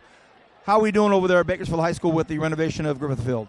You make a good point, because being here at West High School does bring back a lot of memories for me, but it's not home. Our stadium's going great. We're anticipating being there next year for the football season. We'll just see how the weather works and the schedule works. You're a Highland High Scotsman. Spent a lot of years in this educational system here at Shafter High School. Now you're at the big school, Big Blue. What's it take to have a home league championship game not take place on your home field? All that goes into a night like tonight over at West High. Let's talk about the synergy at Kern High School districts. Actually, I do want to comment on that, because Stan Green's office has been instrumental in helping us with this. Terry Bernardin and Scott Davidson, their principal and athletic director, have actually opened their doors and allowed us to use their renovated facility, all their equipment. We're using their concessions. The camaraderie with everyone involved, with Bakersfield College, with Centennial using their fields too. It is different. It's a challenge, but it just shows how well that the Kern High School District works with all the schools. Heading into winter sports, are we ready? We're ready. Boys basketball, I think we're going to be very competitive. Girls basketball, we have a new coach, Rashawn Sheehy, who was a University of Washington football player, played for the Chiefs. I'm really looking forward to that. Archie Parks is still going to be our soccer boys coach. Girls soccer is looking great. And, of course, we have one of the greatest wrestling programs in the state of California. Speaking with Jeff Scott, athletic director of Bakersfield High School. As you take the helm of a school like this, when you first came to Bakersfield High School, is it what you thought? Is it more? Is it right in kind of your mindset of what you expected it to be? Tell us about your tenure as the athletic director at Big Blue. It's been great, because I really feel it starts with the leadership at the top, and we got David Reese, who's the best principal in the Kern High School District. I've got Cheyenne Bell, Sidney Peterson as my assistant principals, David Carter, a great staff. This is my 12th year, and I tell you, Vance, I'm going to retire there. Last question, Coach. Let's say you're in that locker room right now, and you're talking to those drillers on senior night, by the way. Great presentation as we started the evening, but if you're in that locker room right now, what are you telling those driller football players? I'm telling them, knock the turnovers off, control the ball, let's take the time off the clock, keep them off the field, and we're going to win this game, and we're going to have a great, great season. We're going to have a bye, and we're going to have a home game the next playoff game. Thank you, sir. Have a great rest of the night. You're a busy guy, and I appreciate you stopping in. Appreciate it. Back upstairs, boys.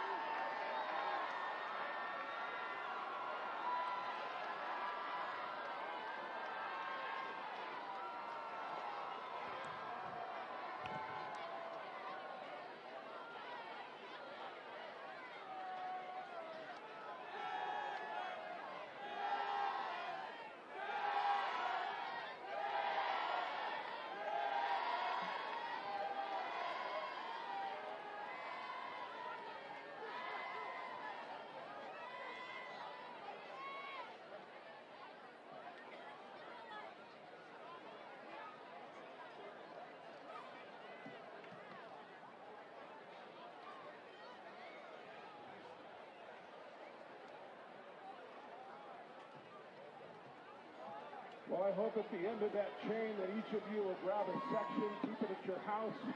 Let it be a remembrance of this evening and what the cause is for. Again, congratulations for everyone involved. Congratulations to Links for Life and their support in women's health.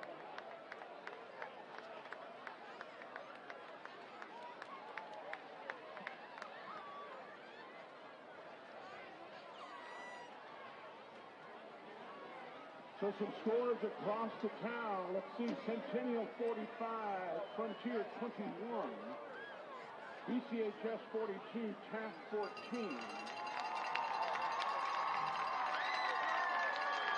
We welcome the Blue Crew.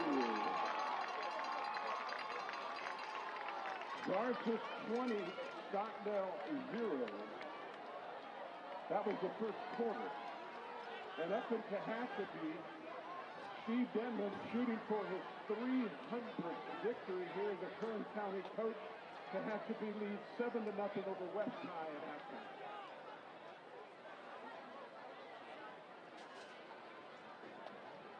Just some additional notes. As you know, both of these great programs, Liberty and Bakersfield, will be representing Kern County in the playoffs. Tomorrow, the seedings will be completed based on the games played tonight.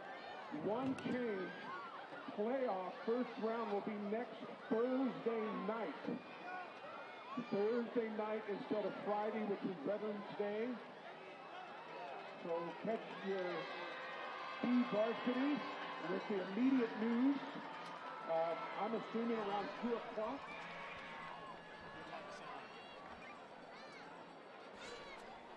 Vance is going over there to catch Coach Nixon and throwing it down to Vance. Here you go, Vance.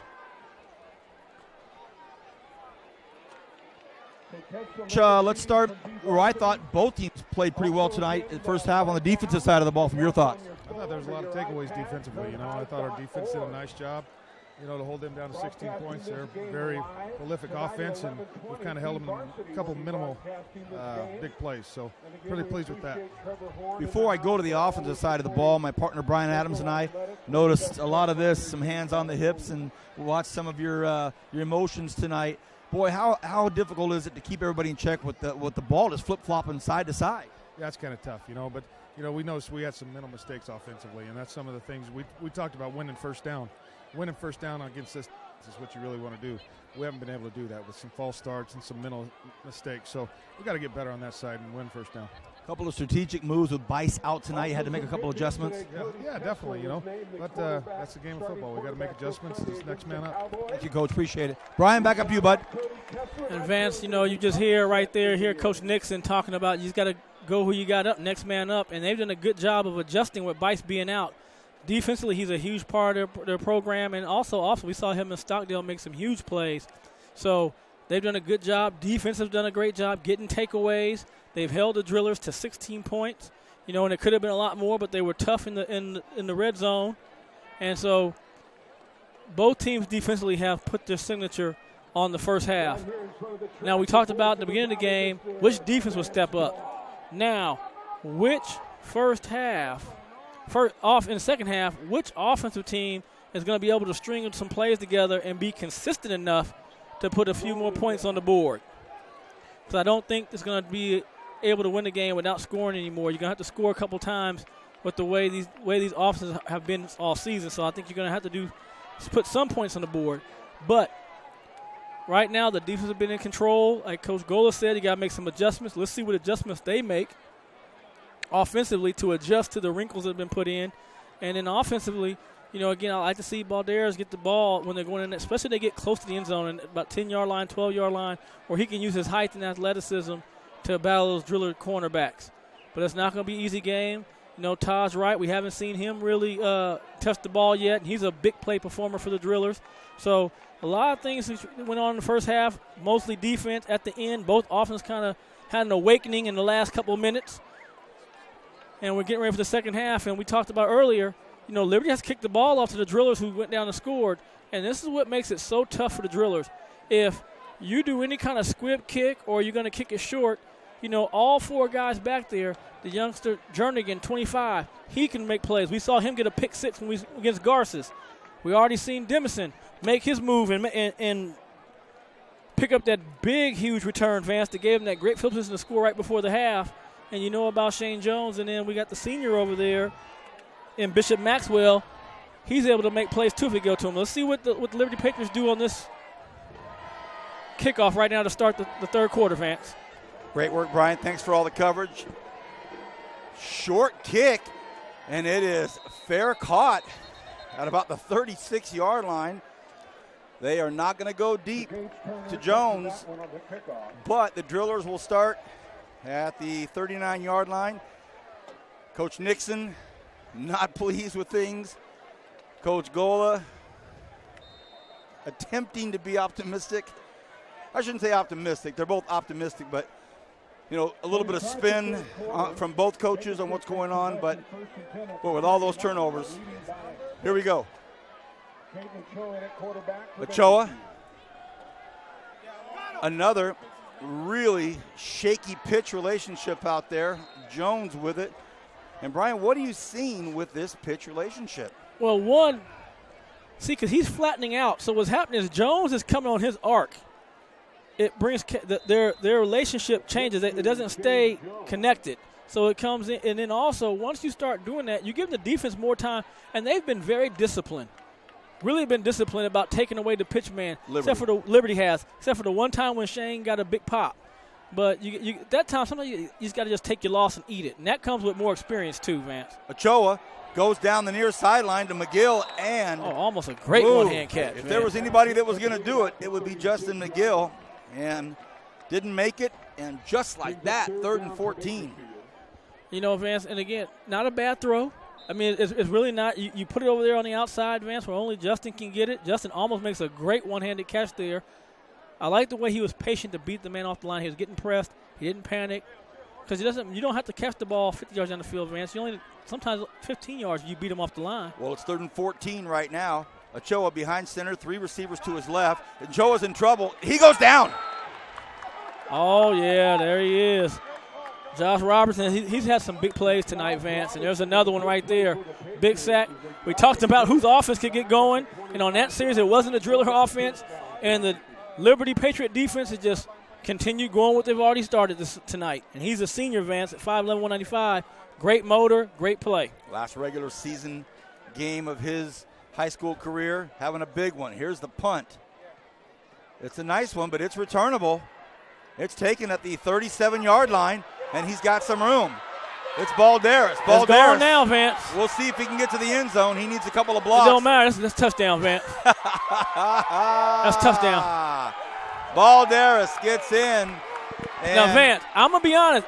I don't know if he was telling guys to get away, but he made some kind of signal, and I think the Driller guys kind of slowed up, and Gola's saying it too. Now, I don't know if he waved it all the way up, but I do know his hands were moving. They didn't call it. Brian, we're reading each other's minds. I saw hand motions, but I didn't see him up high. I didn't see this, But you're right. He may have been saying, hey, get away, I got it. Get away, I got it. So, One thing I will say, on behalf of the officials, he was standing right next to Balderas.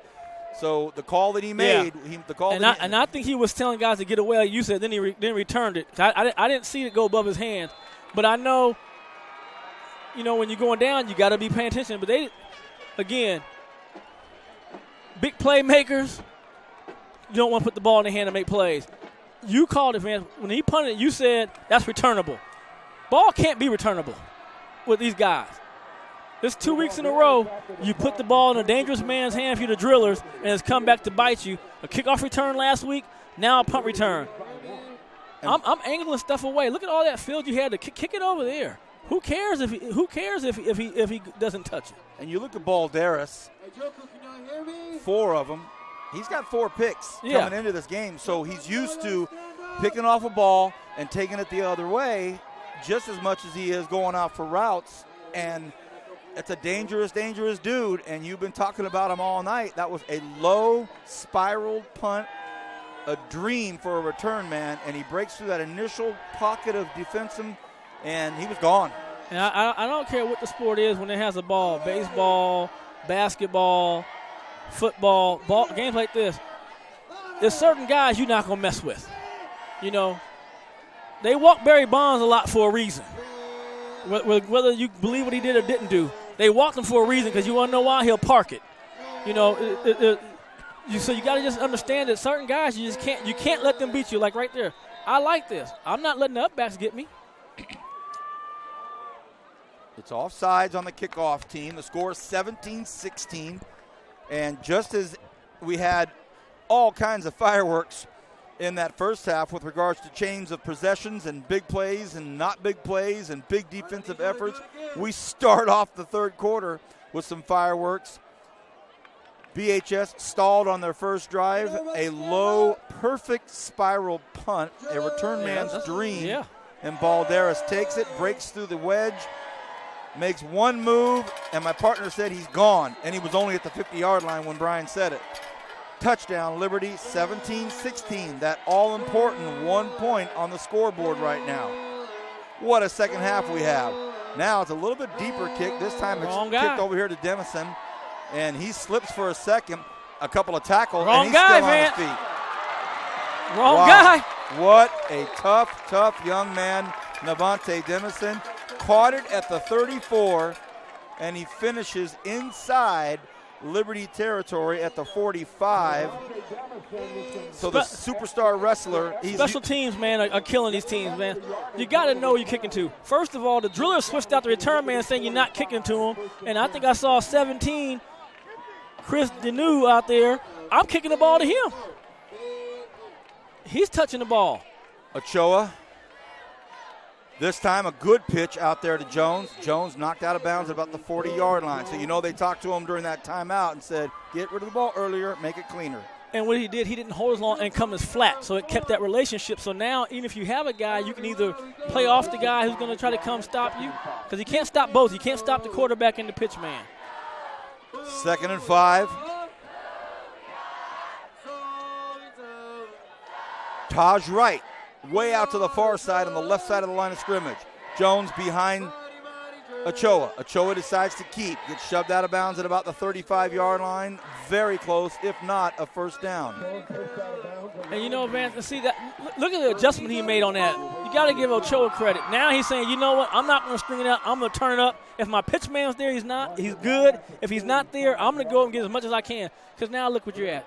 3rd and a few inches. And they're giving him the first down, man. They gave him the first. It took him a second to decide, but the first down motion was given, and it's 1st and 10 now, and they are at the Liberty 35-yard line. 10 minutes to go here in this third quarter. The quarterback, Caden Ochoa, takes the snap, wants to throw, drops back, gets rid of it out here to Jones. And he was under duress again by Robertson. And the execution early in the play was good. It was set up to go to Jones, but even if he'd have caught it, it would have been a loss. I mean, give the Liberty Patriot defense credit. They are sniffing out plays, Vance, and making huge plays right now. And again, 2nd and 10. My man Kevin Willie keeping me under complete and total control here. He's trying to. I made the things in the wrong area, Kevin. Sorry. 2nd and 10. There is the pitch. And now it's to Jones. Look out. That's another 6. Does he get in? Yeah, he got in. Touchdown. Oh, no, yeah, he got in. Touchdown. Shane Jones. Once they slow it down and do it right, it's going to be hard to stop, and they proved it right there. Touchdown, Drillers. Vance, you know, a lot of people will say, well, why don't they run to the wide side of the field? Well, one, because your numbers. When you run to the boundary side, you got more offensive players than you have defensive players. And again, great job by Ochoa being patient, waiting for it, keeping the relationship, getting the pitch out. And then with Jones, his speed and power, you got to wrap him up. And went on the sideline again. 3 touches for him, Vance, 2 touchdowns.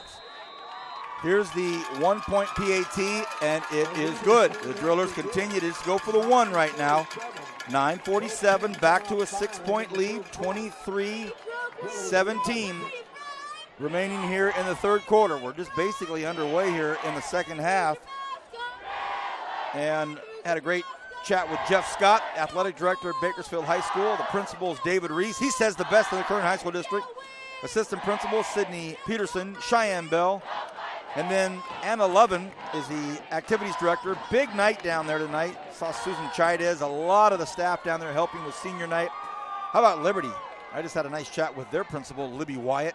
Assistant principals Ron Priest and Josh Williams. I've seen Tim Davis, the AD, all week with either volleyball or tonight. Then, of course, Brooke Slayton, the activity director.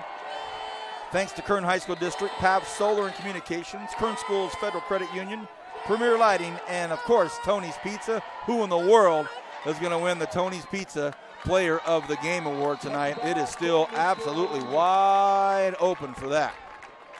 9:47 to go here in this third quarter. Hope you're enjoying all of this on KernHigh.org.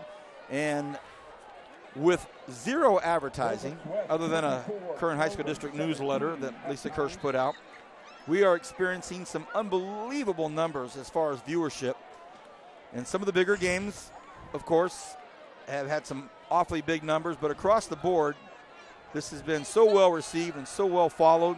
Technically, it's superb. Hear great reports on the sound, the video part of it. On a 1st and 10, Sam Stewart thrown for about a 1-yard loss. So all things pointing forward here for our live streaming sports. Basketball right around the corner. Looking forward to that. 2nd and 11. Liberty on an important drive right now because it's been body blow answered by body blow here in the early part of the third quarter. So now BHS is saying, okay, Liberty, what do you have now? 23-17, they lead by 6, 9 minutes, 12 seconds left in this third quarter. Drillers bringing everybody. Isaiah's got to get rid of it, and he does very quickly. It's caught out there on the far side by Falconer. Falconer, a tough kid, and a flag comes in awfully late. Ooh. Really late. And that like it was close to a first down, if not a first down. We have to see what the penalty is. And Bryson Falconer.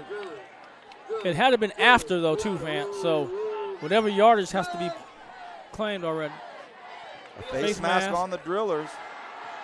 And Falconer's also their quarterback at times. He's a senior. Strong kid, 6 foot, 180 pounds, big kid. So that's a nice relief valve to toss it off to.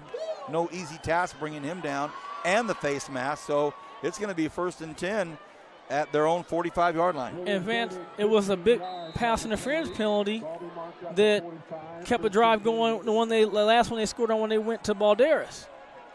So again, close games like this, the penalties will come back to haunt you. 1st and 10. Hill hands the ball up to Stewart. Stewart, the big, strong running back. Looks like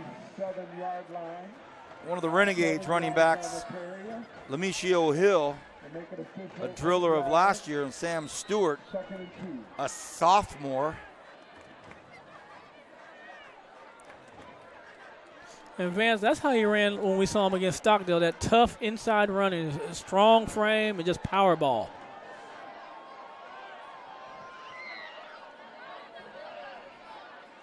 Handoff to Stewart didn't look good. Yeah. He and Isaiah Hill were right next to each other. Snap wasn't good, no. and you know, when you have these offenses where there's a lot of timing involved with the running back, once that snap goes off, I mean, it just makes it very difficult. 3rd and 3.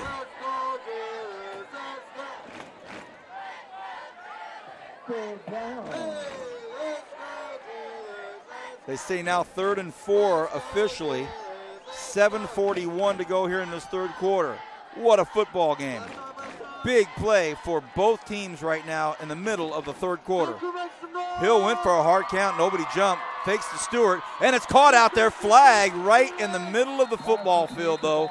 And it was called early and emphatically. And it looks like it may be a hold on the Patriots. And it is. That's coming back.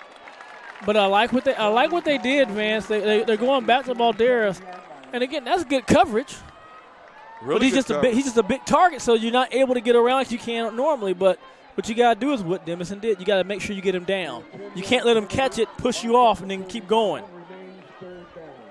A big completion and what would have been a huge first down, nullified by a holding call. Now it's 3rd and 16. Ouch.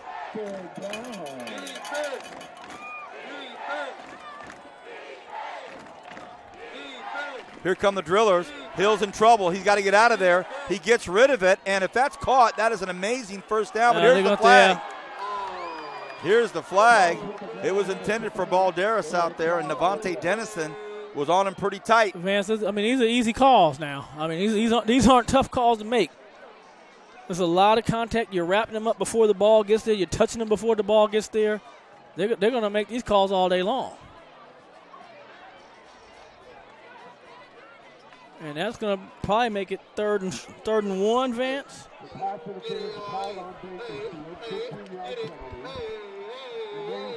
But see, again, in high school football, it's not an automatic first, and it's not a point of contact foul. So you get it with the ball, you got contacted. They still now 3rd and 1. So now it's back to a big 3rd and 1, and the football's right below us on the 46-yard line. Hill stands at midfield. Drillers come after him.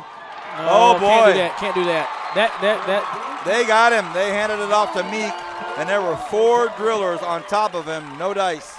Well, once they lined up like that, having watched enough driller games throughout the years under Gola, they're coming on that. He likes to come on 3rd and short. He'll bring the house. He's going to dare you to beat his guys one-on-one, and I think the situation right there, play action, up top to Balderas and give him a chance.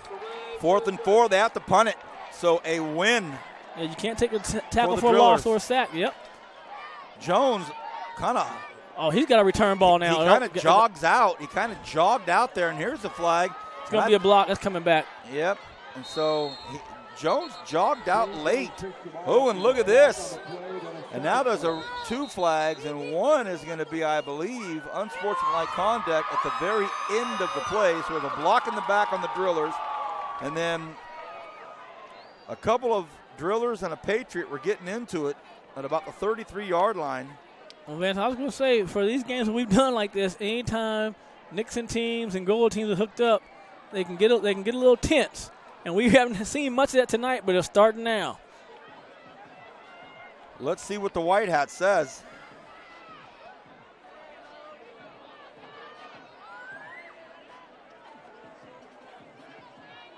Well, you got the block in the back first, don't you? That's during the play. Then you should have a dead ball penalty. And Coach Nixon looking for an explanation on his sideline. So I'm not. They called a holding. Oh, both on the drillers. Both on the drillers, but one's got to be marked off afterwards, isn't it? Now, yeah, then you got to go half the distance now. Oh, goodness. With 6:17 left in this 3rd quarter, 23-17. The drillers lead by 6, but now they will start way back on the 6-yard line. So 1st and 94 to the end zone. And Ochoa's coming out as the quarterback in this series. Again, just Jones can be dangerous right here. Now you got to keep it now. There you go. And good play. Ochoa to the 14-yard line.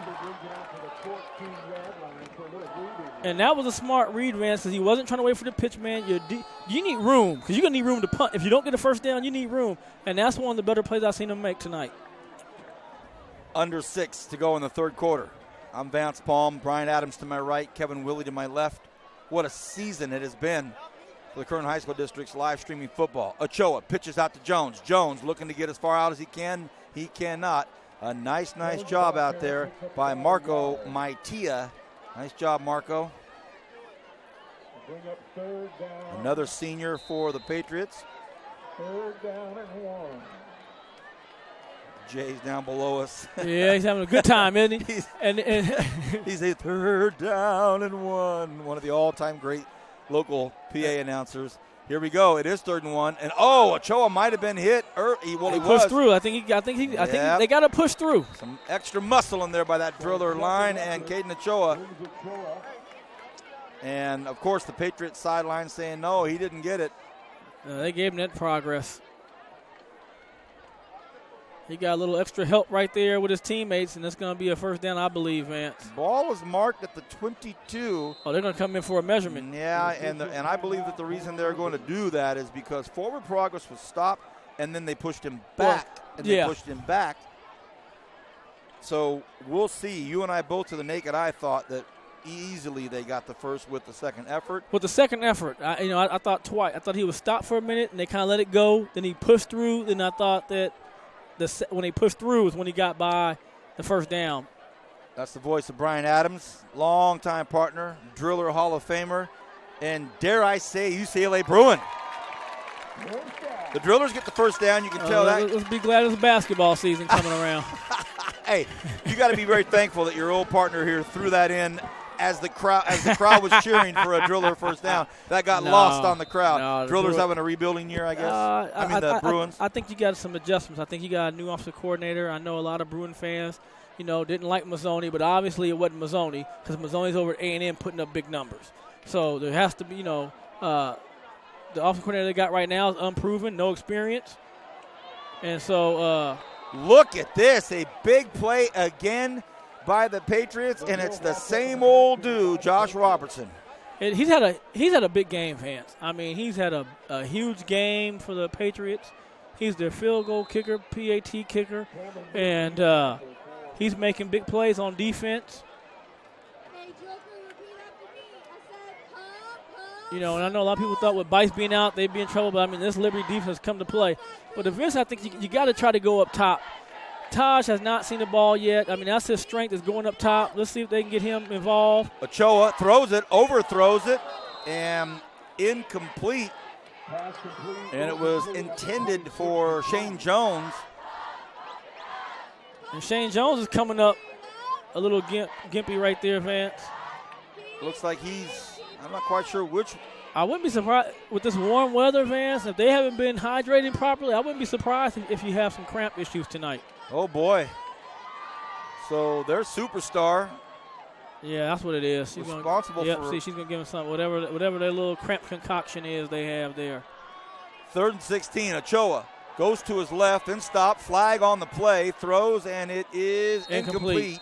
So it's an incomplete pass, but a flag that's in the holding area. That's a hold, and that's going to be declined. And that's going to end up being 4th and 16, and the Drillers are going to have to punt this football. Well, if it wasn't going to be a hold, it was going to be a sack. It was one of those situations your quarterback's going to get sacked. They made a hold. They're going to decline it. And that threw off the timing of him rolling out. The route was a little bit off in terms of their timing on that route. But they just got to hang in there. It's a tough game. It almost feels like you're watching a game like you think the Drillers are down the way they come off the field and, and how they're doing. But this has been a physical game. I'm seeing a lot of guys on both sides. They're limping, their shoulders. They have these young guys have come to play today. Here's a punt out of their own end zone. It's a wobbler. And it takes a huge BHS bounce to the 40. And watching Balderas right there doing his hand signals. That's his signal for stay away, guys. Stay away.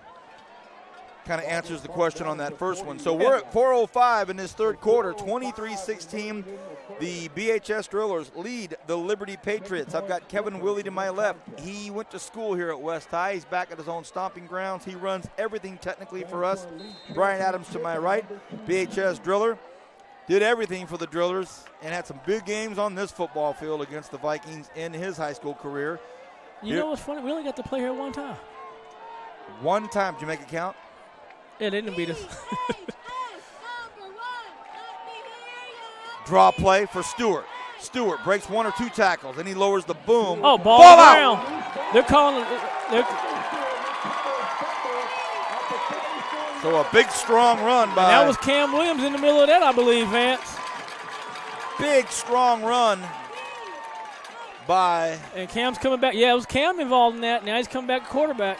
So Cameron Williams causes a huge fumble on a 1st and 10, and now he comes out to play quarterback, and the 6-foot, 170-pound sophomore is now going to take over. You talk about having a nice 30 seconds. He's in the shotgun on a 1st and 10. He rolls to his right, flag on the play.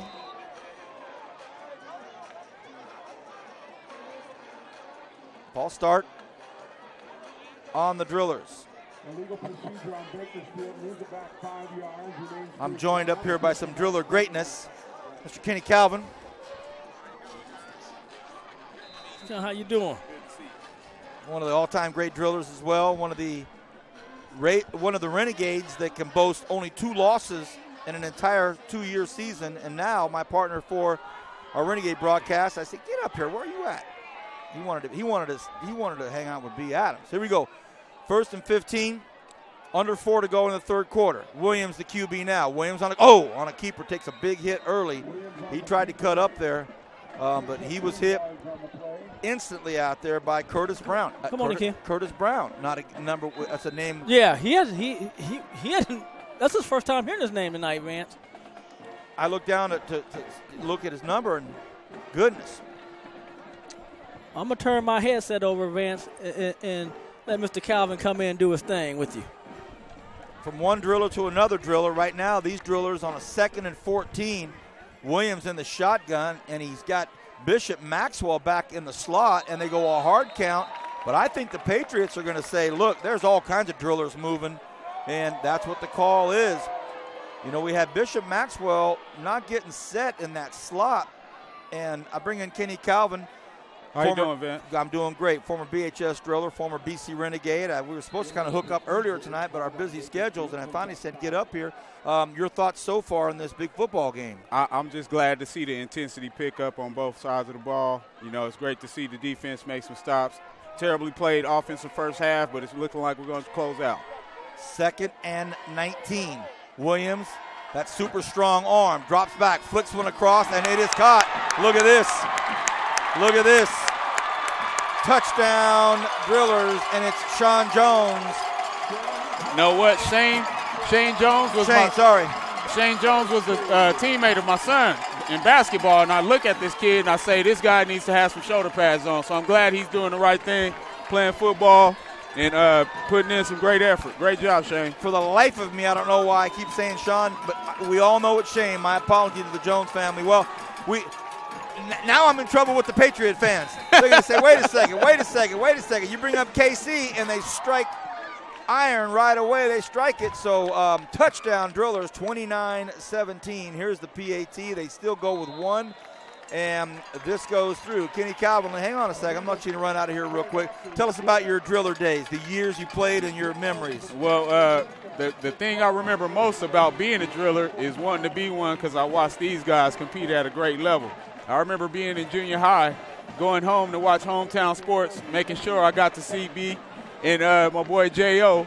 shining like they would, and I would go out the next day and play in the yard and imitate them. So that's where my driller greatness came. It came from watching you, Mr. Adams. What years were you there? I was there from class of 94, 1990 through 94. I graduated in 94, two-time SYL champ and all that stuff. Lost 2 games in high school to 1 team in the championship. So I won't bring up their name. But a great experience of being a driller, but it all started with the name on the front, not the name on the back. 2:45 remains here, 30-17. Long kick. Kenny, you played in these big games. Brian's played in these big games. What we saw in the first half, just so many turnovers, but what was undeniable was the intense defense on both sides of the football. You know what? The guys told me all week, why do we have to play at West High? Why do we have to play at West? I said, what's the big deal? All of these fields are our home fields because we never lost on them. So everywhere we play is a home field. You see the crowd. You see the intensity. It doesn't matter where we play at. We're going to come out and put the blue on and go to work. After this play, I'm going to ask one more question. 1st and 10, 2:45 left in the third quarter. The Drillers separating a little bit now, 30-17. Here's Isaiah Hill. He throws out to the far side. It's caught. Big contact out there. And he gets about a 5-yard gain. So a big-time defensive back, Kenny Calvin, the Renegades tomorrow. The game of the season at 1 o'clock up on the hill against Ventura. Your quick thoughts. Well, I'm sitting down there with Coach McGill. We both played DB and coached the DB position. Talked to Jaquel Tomlin, who's also down there. We got some focused guys, and we think we're going to do the same thing that the Drillers are doing tonight, and that surprised the guys that thought they were going to walk out of here with something. Kenny, stay up here. Don't leave. Thank you, buddy. I appreciate you, Vance. Thank you, B. Absolutely. 2nd and 4, and Hill from behind. The ball pops out, and it's picked up. A big hit on Isaiah Hill from behind, and the ball picked up after a bounce. It's Driller football, and Kenny Calvin, he brought up some big blue karma with that blue coat, man. I'll tell you what.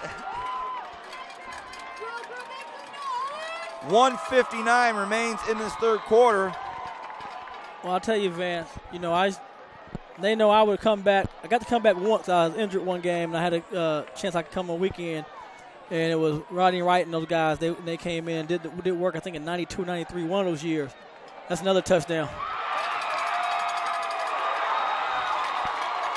Oh, they're going to say that's a strong young man. But I used to come back and watch these guys, and Coach Harnett and those guys let me come back and talk to them. So, and that's one of the things I think people understand about the driller program is that Preston, Harnett, Coach Oliver, Coach Gola, they all invited guys to come back to make you part of it. So you grow up and you see and you say, like he said, when it was me, I wanted to be like Everett Sutton and these guys, and Lawrence Moore and Bobby Smith. So, you come to those games on Friday night and you go back and, like you're saying, nothing but going home and imitating them because you want to wear that blue and white. And for us, it was a royal blue, but now it's this navy blue, but it's the same driller family, and you just got to love the way the guys are able to come back and be part of it. As Brian was talking, Cameron Williams tossed one out to Shane Jones, and they brought him down at the 1, and on a 1st and goal, they stopped him, and now it's a 2nd and goal at about the 1-yard line. 1:21 and counting here in this third quarter, and the drillers right now starting to put their name on the second half here.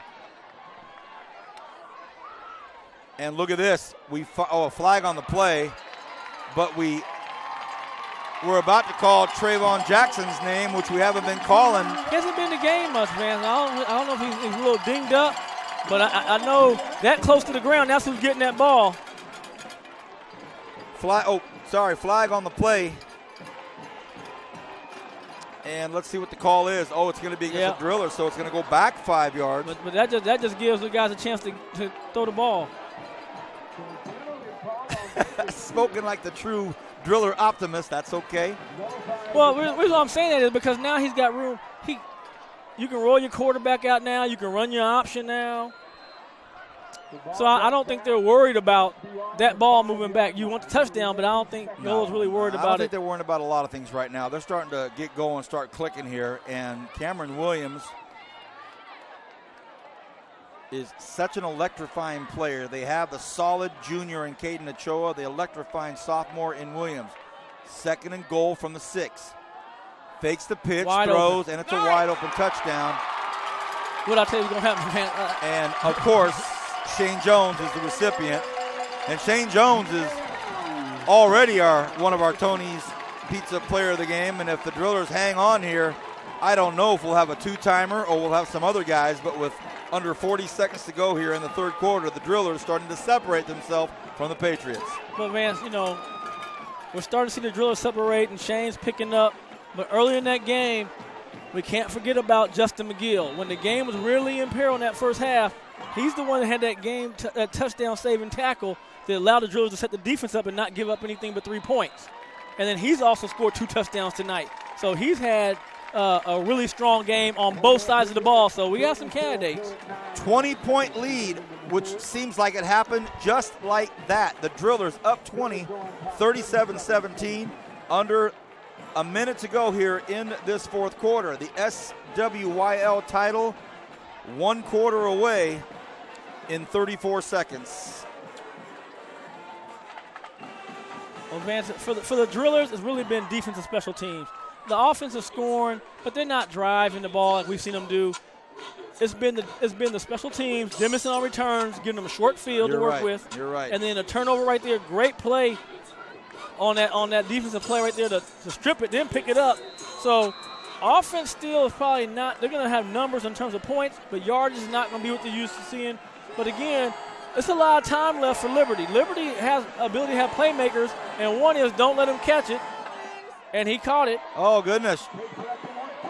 Are you kidding me? It went the wrong way. I thought he had him, Vance, if he just kept going. Balderas jumped up and caught the kickoff at the 1-foot line to keep it from going into the end zone, and he gets it to the 44-yard line. This is second week in a row. I don't understand what Levis is doing on the kickoff. You just put 2 8 yards deep in the end zone. You never let a playmaker give you a chance to beat you because they're going to make plays on you. You don't even want him touching the ball. Because I don't even want him to field the ball to even get hot like a basketball player, right? He hasn't been scoring. You don't even want him to get a free throw off because you know he gets that free throw, then that rhythm goes, it gets hot. Don't even give him a chance. 1st and 10. Levi Smith in motion. Hill, quick pass out to the right side, and that may do it here for the third quarter. The Liberty Patriots, they're champions, section champions, so they know what it takes to fight, stay in things, win big games, and they're going to need to because we are at the end of the fourth quarter. We will step off the microphones for just a brief moment. 37-17, back right after this.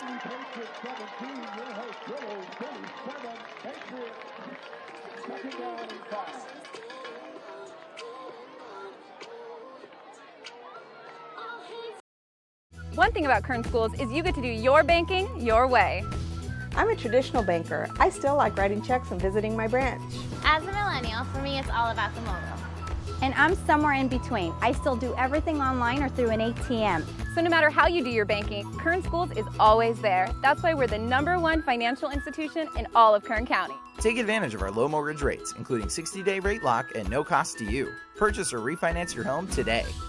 Kern Schools, together we have something special.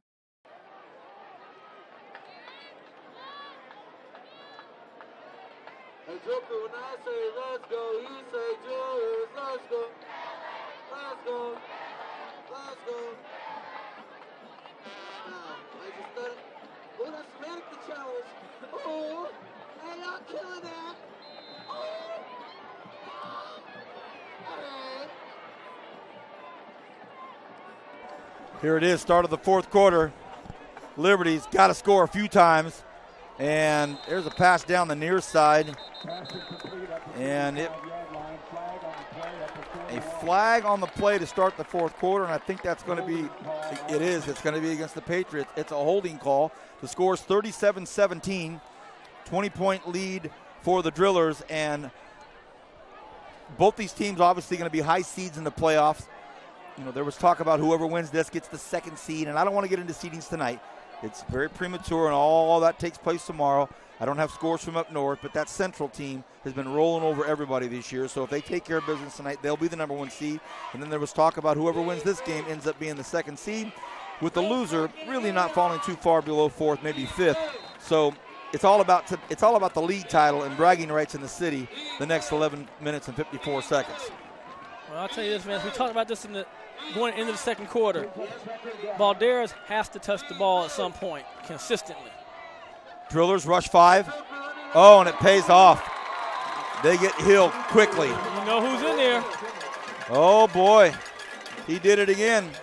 I mean, man, if we talk about Stephen Marks, we talk about play. We always have discussions, and every game I've done with you, we've done the Driller game, he's been an impactful defensive player for the Drillers every single game. And it's no different tonight. He's just a playmaker, man. He's a senior as well.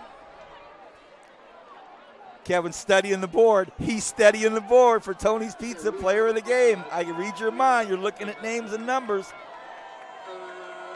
11-11, make a wish. 3rd and 20. And down. Hill goes down. And the young sophomore took a couple of big hits already here in the third and fourth quarter. And I'm not sure, he might not be a little gun shy back there, Brian. He's got popped a couple of times. Well, on that situation, Vance, he didn't have time to be gun shy. I mean, when you catch the ball and they're already within a step away from you, that's not good protection. Well, now Shane Jones stands at the 50. The train, Shane Jones back. Here's a punt, and he desperately wants to return one, but he had to call fair catch on this, and he does at the 42-yard line. And here comes the Driller offense. And that's the other way you punt to a dangerous return man, is you boom it high, where he has no choice but to fair catch it. You either got a directional kick away from him or boom it high. But one thing you can't do is, you said, Van, a low line drive, that's return time. Okay, 10:27 remains here in this fourth quarter.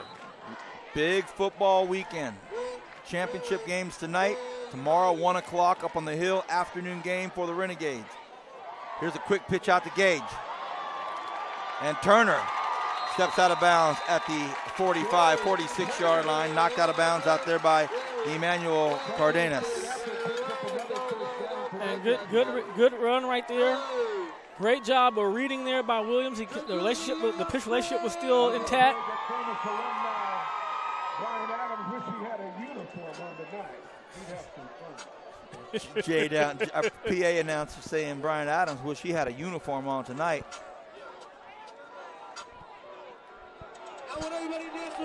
Look at that run. Big, strong run out there, man. I'll tell you what. And Conley, he's been taking the bulk of the carries as that back right there and hitting those dives. And that dive is tough, man. But you got to be strong and just keep those legs going. And he's done a good job when he's gotten the ball tonight too. Just keeps the defense guessing when you've got a guy like Conley. Well, now you're in trouble because everything's rolling, and you still got to worry about the quarterback throwing the ball.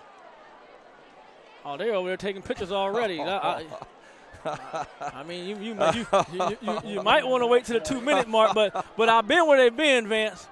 Like we laugh now. As you get older, the stories drag out, and I remember games, third quarter, Preston would come to us like, "Look, we're up big. This is your last series," and the second team guys would go in there and handle business, and that's how we were able to shut teams out. 3rd and 2, and Jones goes in motion, but a hard count by Williams, and it gets the Patriots to hop over that line. And with 9:15 to go in this fourth quarter, the Drillers looking to close this thing out. They're up 20 now, and they've got the ball on the Liberty 34-yard line.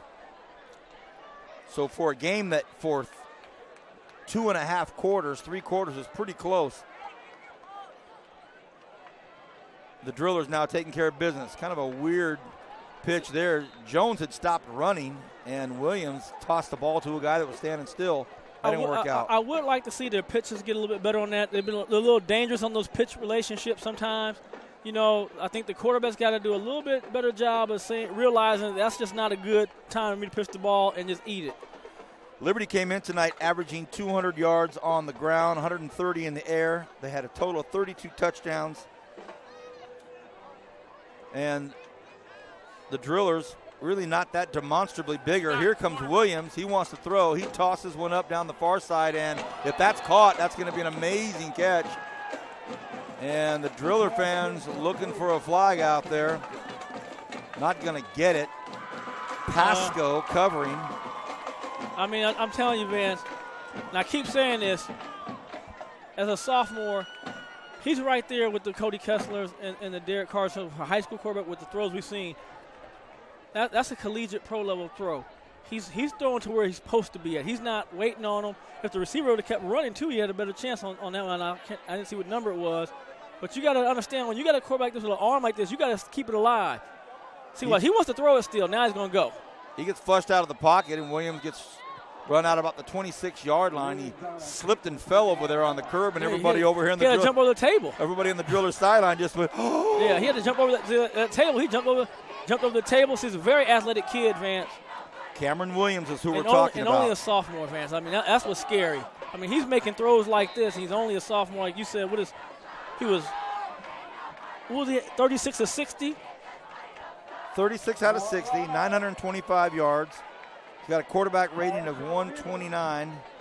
And here comes Carson Olivas for a 46-yarder. The snap, the hold, the kick. It's up, and it is no good. Wide left. Wow, and for a kicker that doesn't have a field goal to practice with, there is no field goal post for him to practice with at BHS. So the only time he gets to go through the uprights is game night. Like I said, I love his strength in his leg, his power. I would just like to see on those kickoffs, especially when it's a dangerous return, man, put the ball in the end zone. Don't play with them. Well, I think starting, not next week, they'll have a bye. But in 2 weeks, I think that'll be well noted. So here come the Patriots. They get the ball to the 20-yard line. 8:15 to go, and they need to score 20 to stay in this thing. Oh, a man's wide open. Are you kidding me? A beautiful call. Yeah, he's not going to make it, Vance. And he gets caught at about the 14-yard line. So Luke Fringer with a really nice, sneaky little play. They get it to him, and the speed of the Drillers catches up to him. Isaiah Jernigan, another sophomore, caught him. But that certainly helps the Liberty cause, that's for sure. That one was Gavin Dingle on that one. Who caught him? Gavin Dingle. Oh, okay. Number 20. And he's a junior. I mean, they are young. The driller team is very young, man. Look out the rest of the central section. Hill looks, throws across the middle, throws it high. It's over the extended hands of Faulkner. Coming back 10 yards. You know, it's funny. Coach Nixon said we have to win first down. But you can't win first down when you're constantly getting penalties on first down. Yeah. Because first and 20, if it's first and 20 and you get 5-10 yards, you're still 10 yards to go, so you didn't win anything. 7:43 left in this fourth quarter. Patriots trail by 20. If they're going to stay in this thing, it's got to start happening right now. Kraus down here below us, the one receiver on the right side of the line of scrimmage, 3 on the left. Hill throws one up high. Look out. And talk about a crowd. Balderas, 2 driller defenders, and the official all went down like bowling pins. And even if that's in play, that's going to be a pick ball. It can't hang up. It can't hang up that long and that high. You know, again, you got the advantage with your height, but it's got to be more on it, not high, hung up as high, and then let him go get it and keep it in bounds. You can't throw it out of bounds, man. See, nobody can make a catch out of bounds. 2nd and 27. Again, 3 receivers way out to the left side of the line of scrimmage. Sam Stewart back there to block with Isaiah. They go ahead and toss it to him, but the drillers are right there for him. Nothing doing there. And Andrew Magana says, nope. Sam Stewart, you go nowhere. Well, he read that great, Vance. I mean, he saw that the whole time, and that was like an elementary book right there. He knew that as soon as it happened, Vance. He was all on it. We're going to dip below the 7-minute mark here soon. And on a 3rd and 27, this is an absolute must for the Patriots. Now, if you're the driller defense, there's no way they get behind me. They got to catch this ball in front of me, 10 yards maybe at the most downfield. Hill is just in trouble. And right now, that front 3 or 4 for the drillers is just dominating the line of scrimmage. Right, and plus there's nobody open. I mean, you're trying to get down the field 15, 20 yards, and they're eating that up. Hill runs over very quickly to talk to the coaching staff of the Patriots. 6.5 to go here in this fourth quarter. You know, now, man, again, when you hear the drillers, you got to know he's got to want to go to Balderas. Go ahead. 4th and 32, Brian. 4th and 32. He's looking for a little space. He launches it up. That's where they're going. And is it? Oh, almost caught by Balderas. Almost a valiant effort, but no football. And it's going to be 1st and 10. There's no flags, so driller football. Man, if they dodge the bullet, he comes down with that. But the problem is, I don't care how good a defensive back I am. If at 5'10", there's a guy 6'4", 6'5", he's got an advantage over me when it's thrown up like that. Had a chance to catch it. Yeah, he just couldn't pull it in, but it's a great effort. Great play call. Bootleg to the left, had the block. Now Williams bootlegs to his left. He throws across the middle. Oh, wow. Overthrows Jones, and Sam Stewart was behind Jones. Fortunately for the drillers, it's incomplete. Well, Vance, in that time, I don't see 76 there, but there was great pressure right there by 76 that forced the ball high. With the pressure coming in, he was trying to come over the top of him, and that was a good situation. That was wide open again for Jones. 2nd and 10. Williams pitches out to Jones. Jones cuts upfield on the far hash, gets about 4 or 5 yards. Clock continues to tick. We will be doing playoff games. The specifics of how it will be delivered to our community are still being ironed out. That information will be dispersed over the span of the next week. You'll hear about it, and you'll find out of how we now have access to CIF playoff football. Flag called between talking to a Driller Hall of Famer, a receiver in Brian Adams, and one of the all-time Renegade greats in Kenny Calvin, another Driller. I believe I have both sides of the line of scrimmage covered for good now. I'd like to see Kenny down the sidelines, wouldn't you? Send it down to him. Oh, that'd be fun. So what do you have for us, KC? All right, here you go. 3rd and 1. Everybody packed in tight there. 2 Drillers kind of faked it in motion. Turner. They pick up the first. Look out. Look out. Look out. There's your boy. Trayvon. TJ does it. Touchdown Drillers. Well, Vance, he hasn't played much tonight. Again, we don't know if he's hurt or what's going on. But he's another one.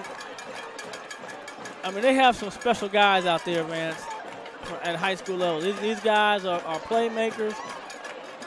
And, you know, you see the pride today. But one thing that I know about the BHS Driller program, the work is done in the offseason. They start immediately in the offseason. They get ready for the year coming up, and they're preparing for this year coming up, and it's been no different. And they're going to walk out of here tonight as the champions. And the score is not indicative of how close the game was in terms of the competition. The Liberty Patriot defense was just terrific. Some special team plays by the Drillers really kind of opened up to give them short field, a defensive stop. But the Drillers now are rolling, and they're going to put another week of 40-plus points on the board, Vance. Man, oh, man, oh, man. And, you know, you got to get these kids, they don't panic. They just stay in the game. They stay in the game. They don't worry about it. Like you said, Coach Gold was optimistic. We're going to fix it. They come out, you know, and when the players have faith in the coaches and the coaches have faith in the players, is when big things like this can happen for them. When the coach has confidence in the players and the players have confidence in their coach, that's when great things happen. No truer words have ever been spoken in sports, Brian. Thank you. Thank you, Vance.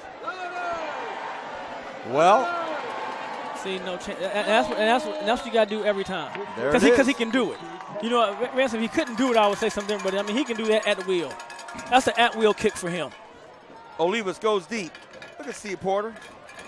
Oh, yeah. And this is a who's who right here. Cedro Porter's in the house. And I saw our guy, Kenny Calvin. He couldn't even get to the bottom area of the stairs. About 18 people stopped Kenny to shake hands with him. And it was like that the first game we called with Kenny up on top of the Dameron deck. Our first game with Kenny up top. People were coming up to the top to say hi to him, to the top of Memorial Stadium. They wanted to talk to Kenny Calvin. Lucky here in this community to have the greats come back and be a part of everything.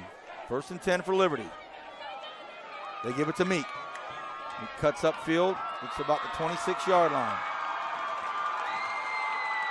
And Ryan White, one of the defensive specialists out there, pleading his case with the official. I'm not quite sure what he's asking for, but a lot of the Liberty faithful have decided to try to beat this traffic because it can be pretty bad here with a packed house like it is.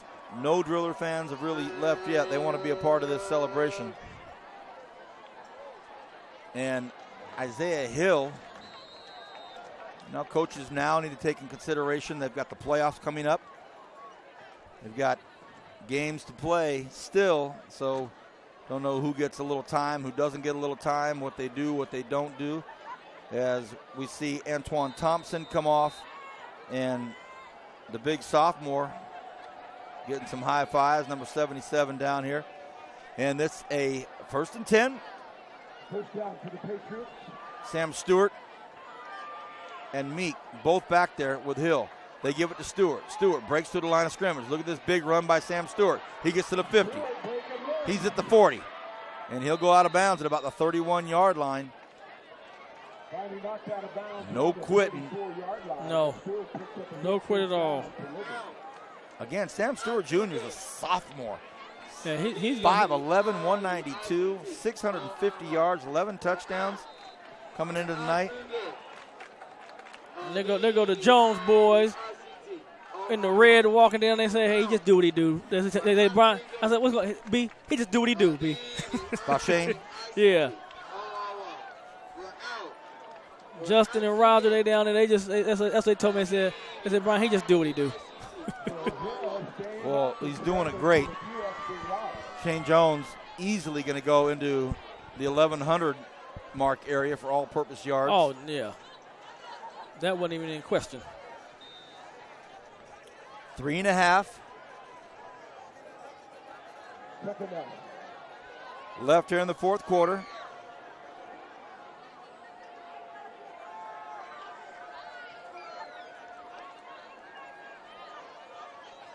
Isaiah Hill throws over here to the near side very quickly. It's caught by Faulconer. Faulconer lowers the boom, and look at this. The big fella gets it about to the 10-yard line. Let's not forget he was a quarterback. And he's a big kid as well, 6 feet, 180 pounds, and nice catch. No doubt, Vance. And again, what I like is that Liberty's not conceding. You know, they're down 44-17, but they're still fighting and they're working on things because there's going to be more football for you. And you got to come back and fix some things. Hopefully you get Bice back. That's a big player for you. And then you get back in here, and who knows? You know what the seeding is. You might be seeing the Drillers in 2 games. So you got to come out here, and you can't quit. You got to keep working on things and get better. Jacob Vasquez, another one of their super valuable seniors. He a little dinged up. He's going to hop off here, and what do? They put in Joseph Conley. The Drillers are deep in upperclassmen. They're deep in lowerclassmen. 239 and counting. Isaiah Hill stands with 2 running backs in the backfield with him. He fakes to both of them, throws, and it's incomplete. Well, Kevin, Tony's Pizza has been so great to sponsor the Tony's Pizza Player of the Game Award all season long. On off the hustle down there, make sure we give out the pizza, the gift certificate to somebody. And Brian has 34%. Kevin and I have 33%. On a 3rd and 9, Max Shores, the running back, stands on Isaiah Hill's right hip. Shores comes back to block, and they toss it up there. Ooh.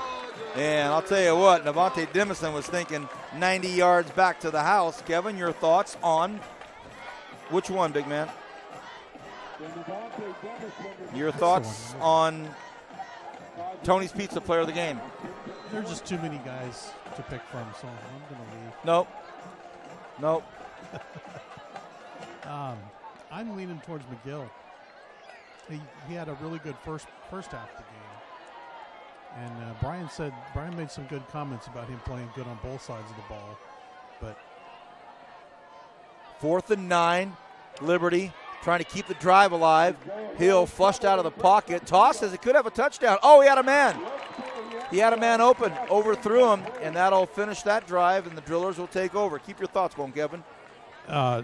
You can't count out Shane Jones. Now you got me doing it. For some reason, I started the game off calling. Because you're Sean Jones. Because you wrote it down that way. Oh, okay. Well, that might be the reason. There was a Sean Jones a few years back, wasn't there? It's all right. So yeah. Well, Jones is he could get Tony's Pizza almost every week. So you're thinking Justin McGill. And that's not to forget about Balderas. He's had a heck of a game too. Yeah, he sure did. Okay, thank you, Kevin.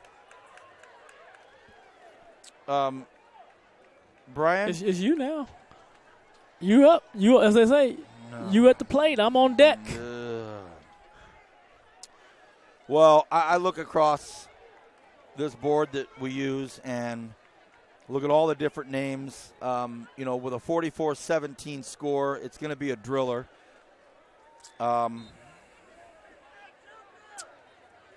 we say, Shane Jones, almost every single game he could be at. I'm really impressed, have always been impressed with Navante Demison. I think he's just one of those players that you're so happy to have on your team. And he's had a great game again tonight. A couple of key field position opportunities for him to put the Drillers in a nice spot with some of his kick returns as we see the Drillers continue to grind down the clock. Also, we take a look at Stephen Marks and what Stephen Marks has done out there with his big plays. And, Brian, you say every game we call for the Drillers, there's at least 3 or 4 plays where Stephen Marks has made his, I know, bad pun, made his mark.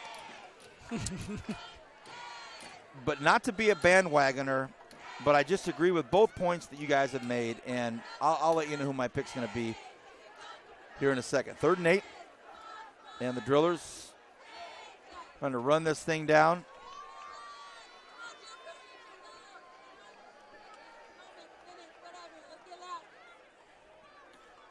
And it's a pitch out here to the near side. Oh, boy. They don't want to run out of bounds, so I don't know what he's going to do. He doesn't want to go out of bounds, so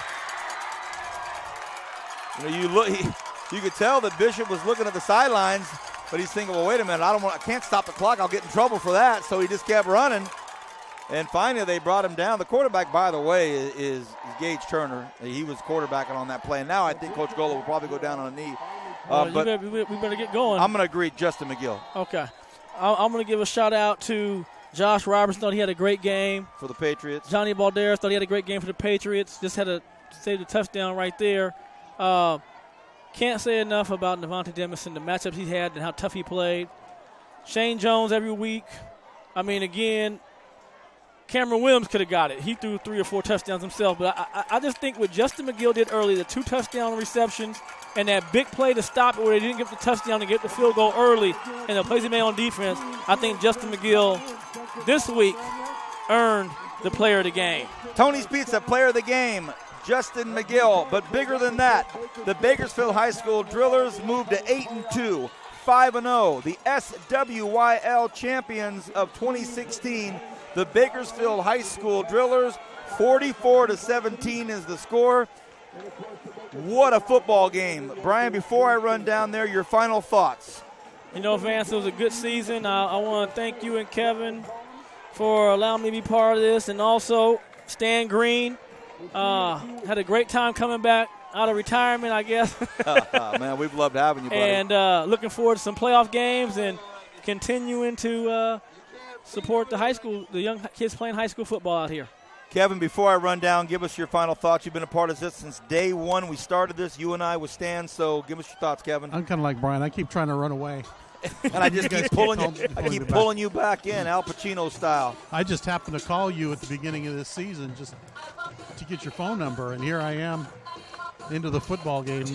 True story. Kevin, thank you for everything you do. Appreciate it. Hey, for everybody that enjoyed all season long, thank you so much again, Stan, everybody at the Kern High School District. I'm going to run down, and we're going to give an award to our Tony's Pizza Player of the Game on behalf of Brian, Kevin, myself, Stan, and everybody at the school district.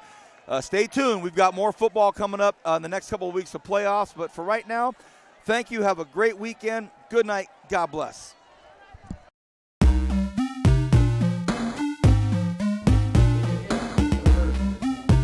Right now we're learning the different roles, what a game designer is, what they do, and how video games are made and how to deconstruct them.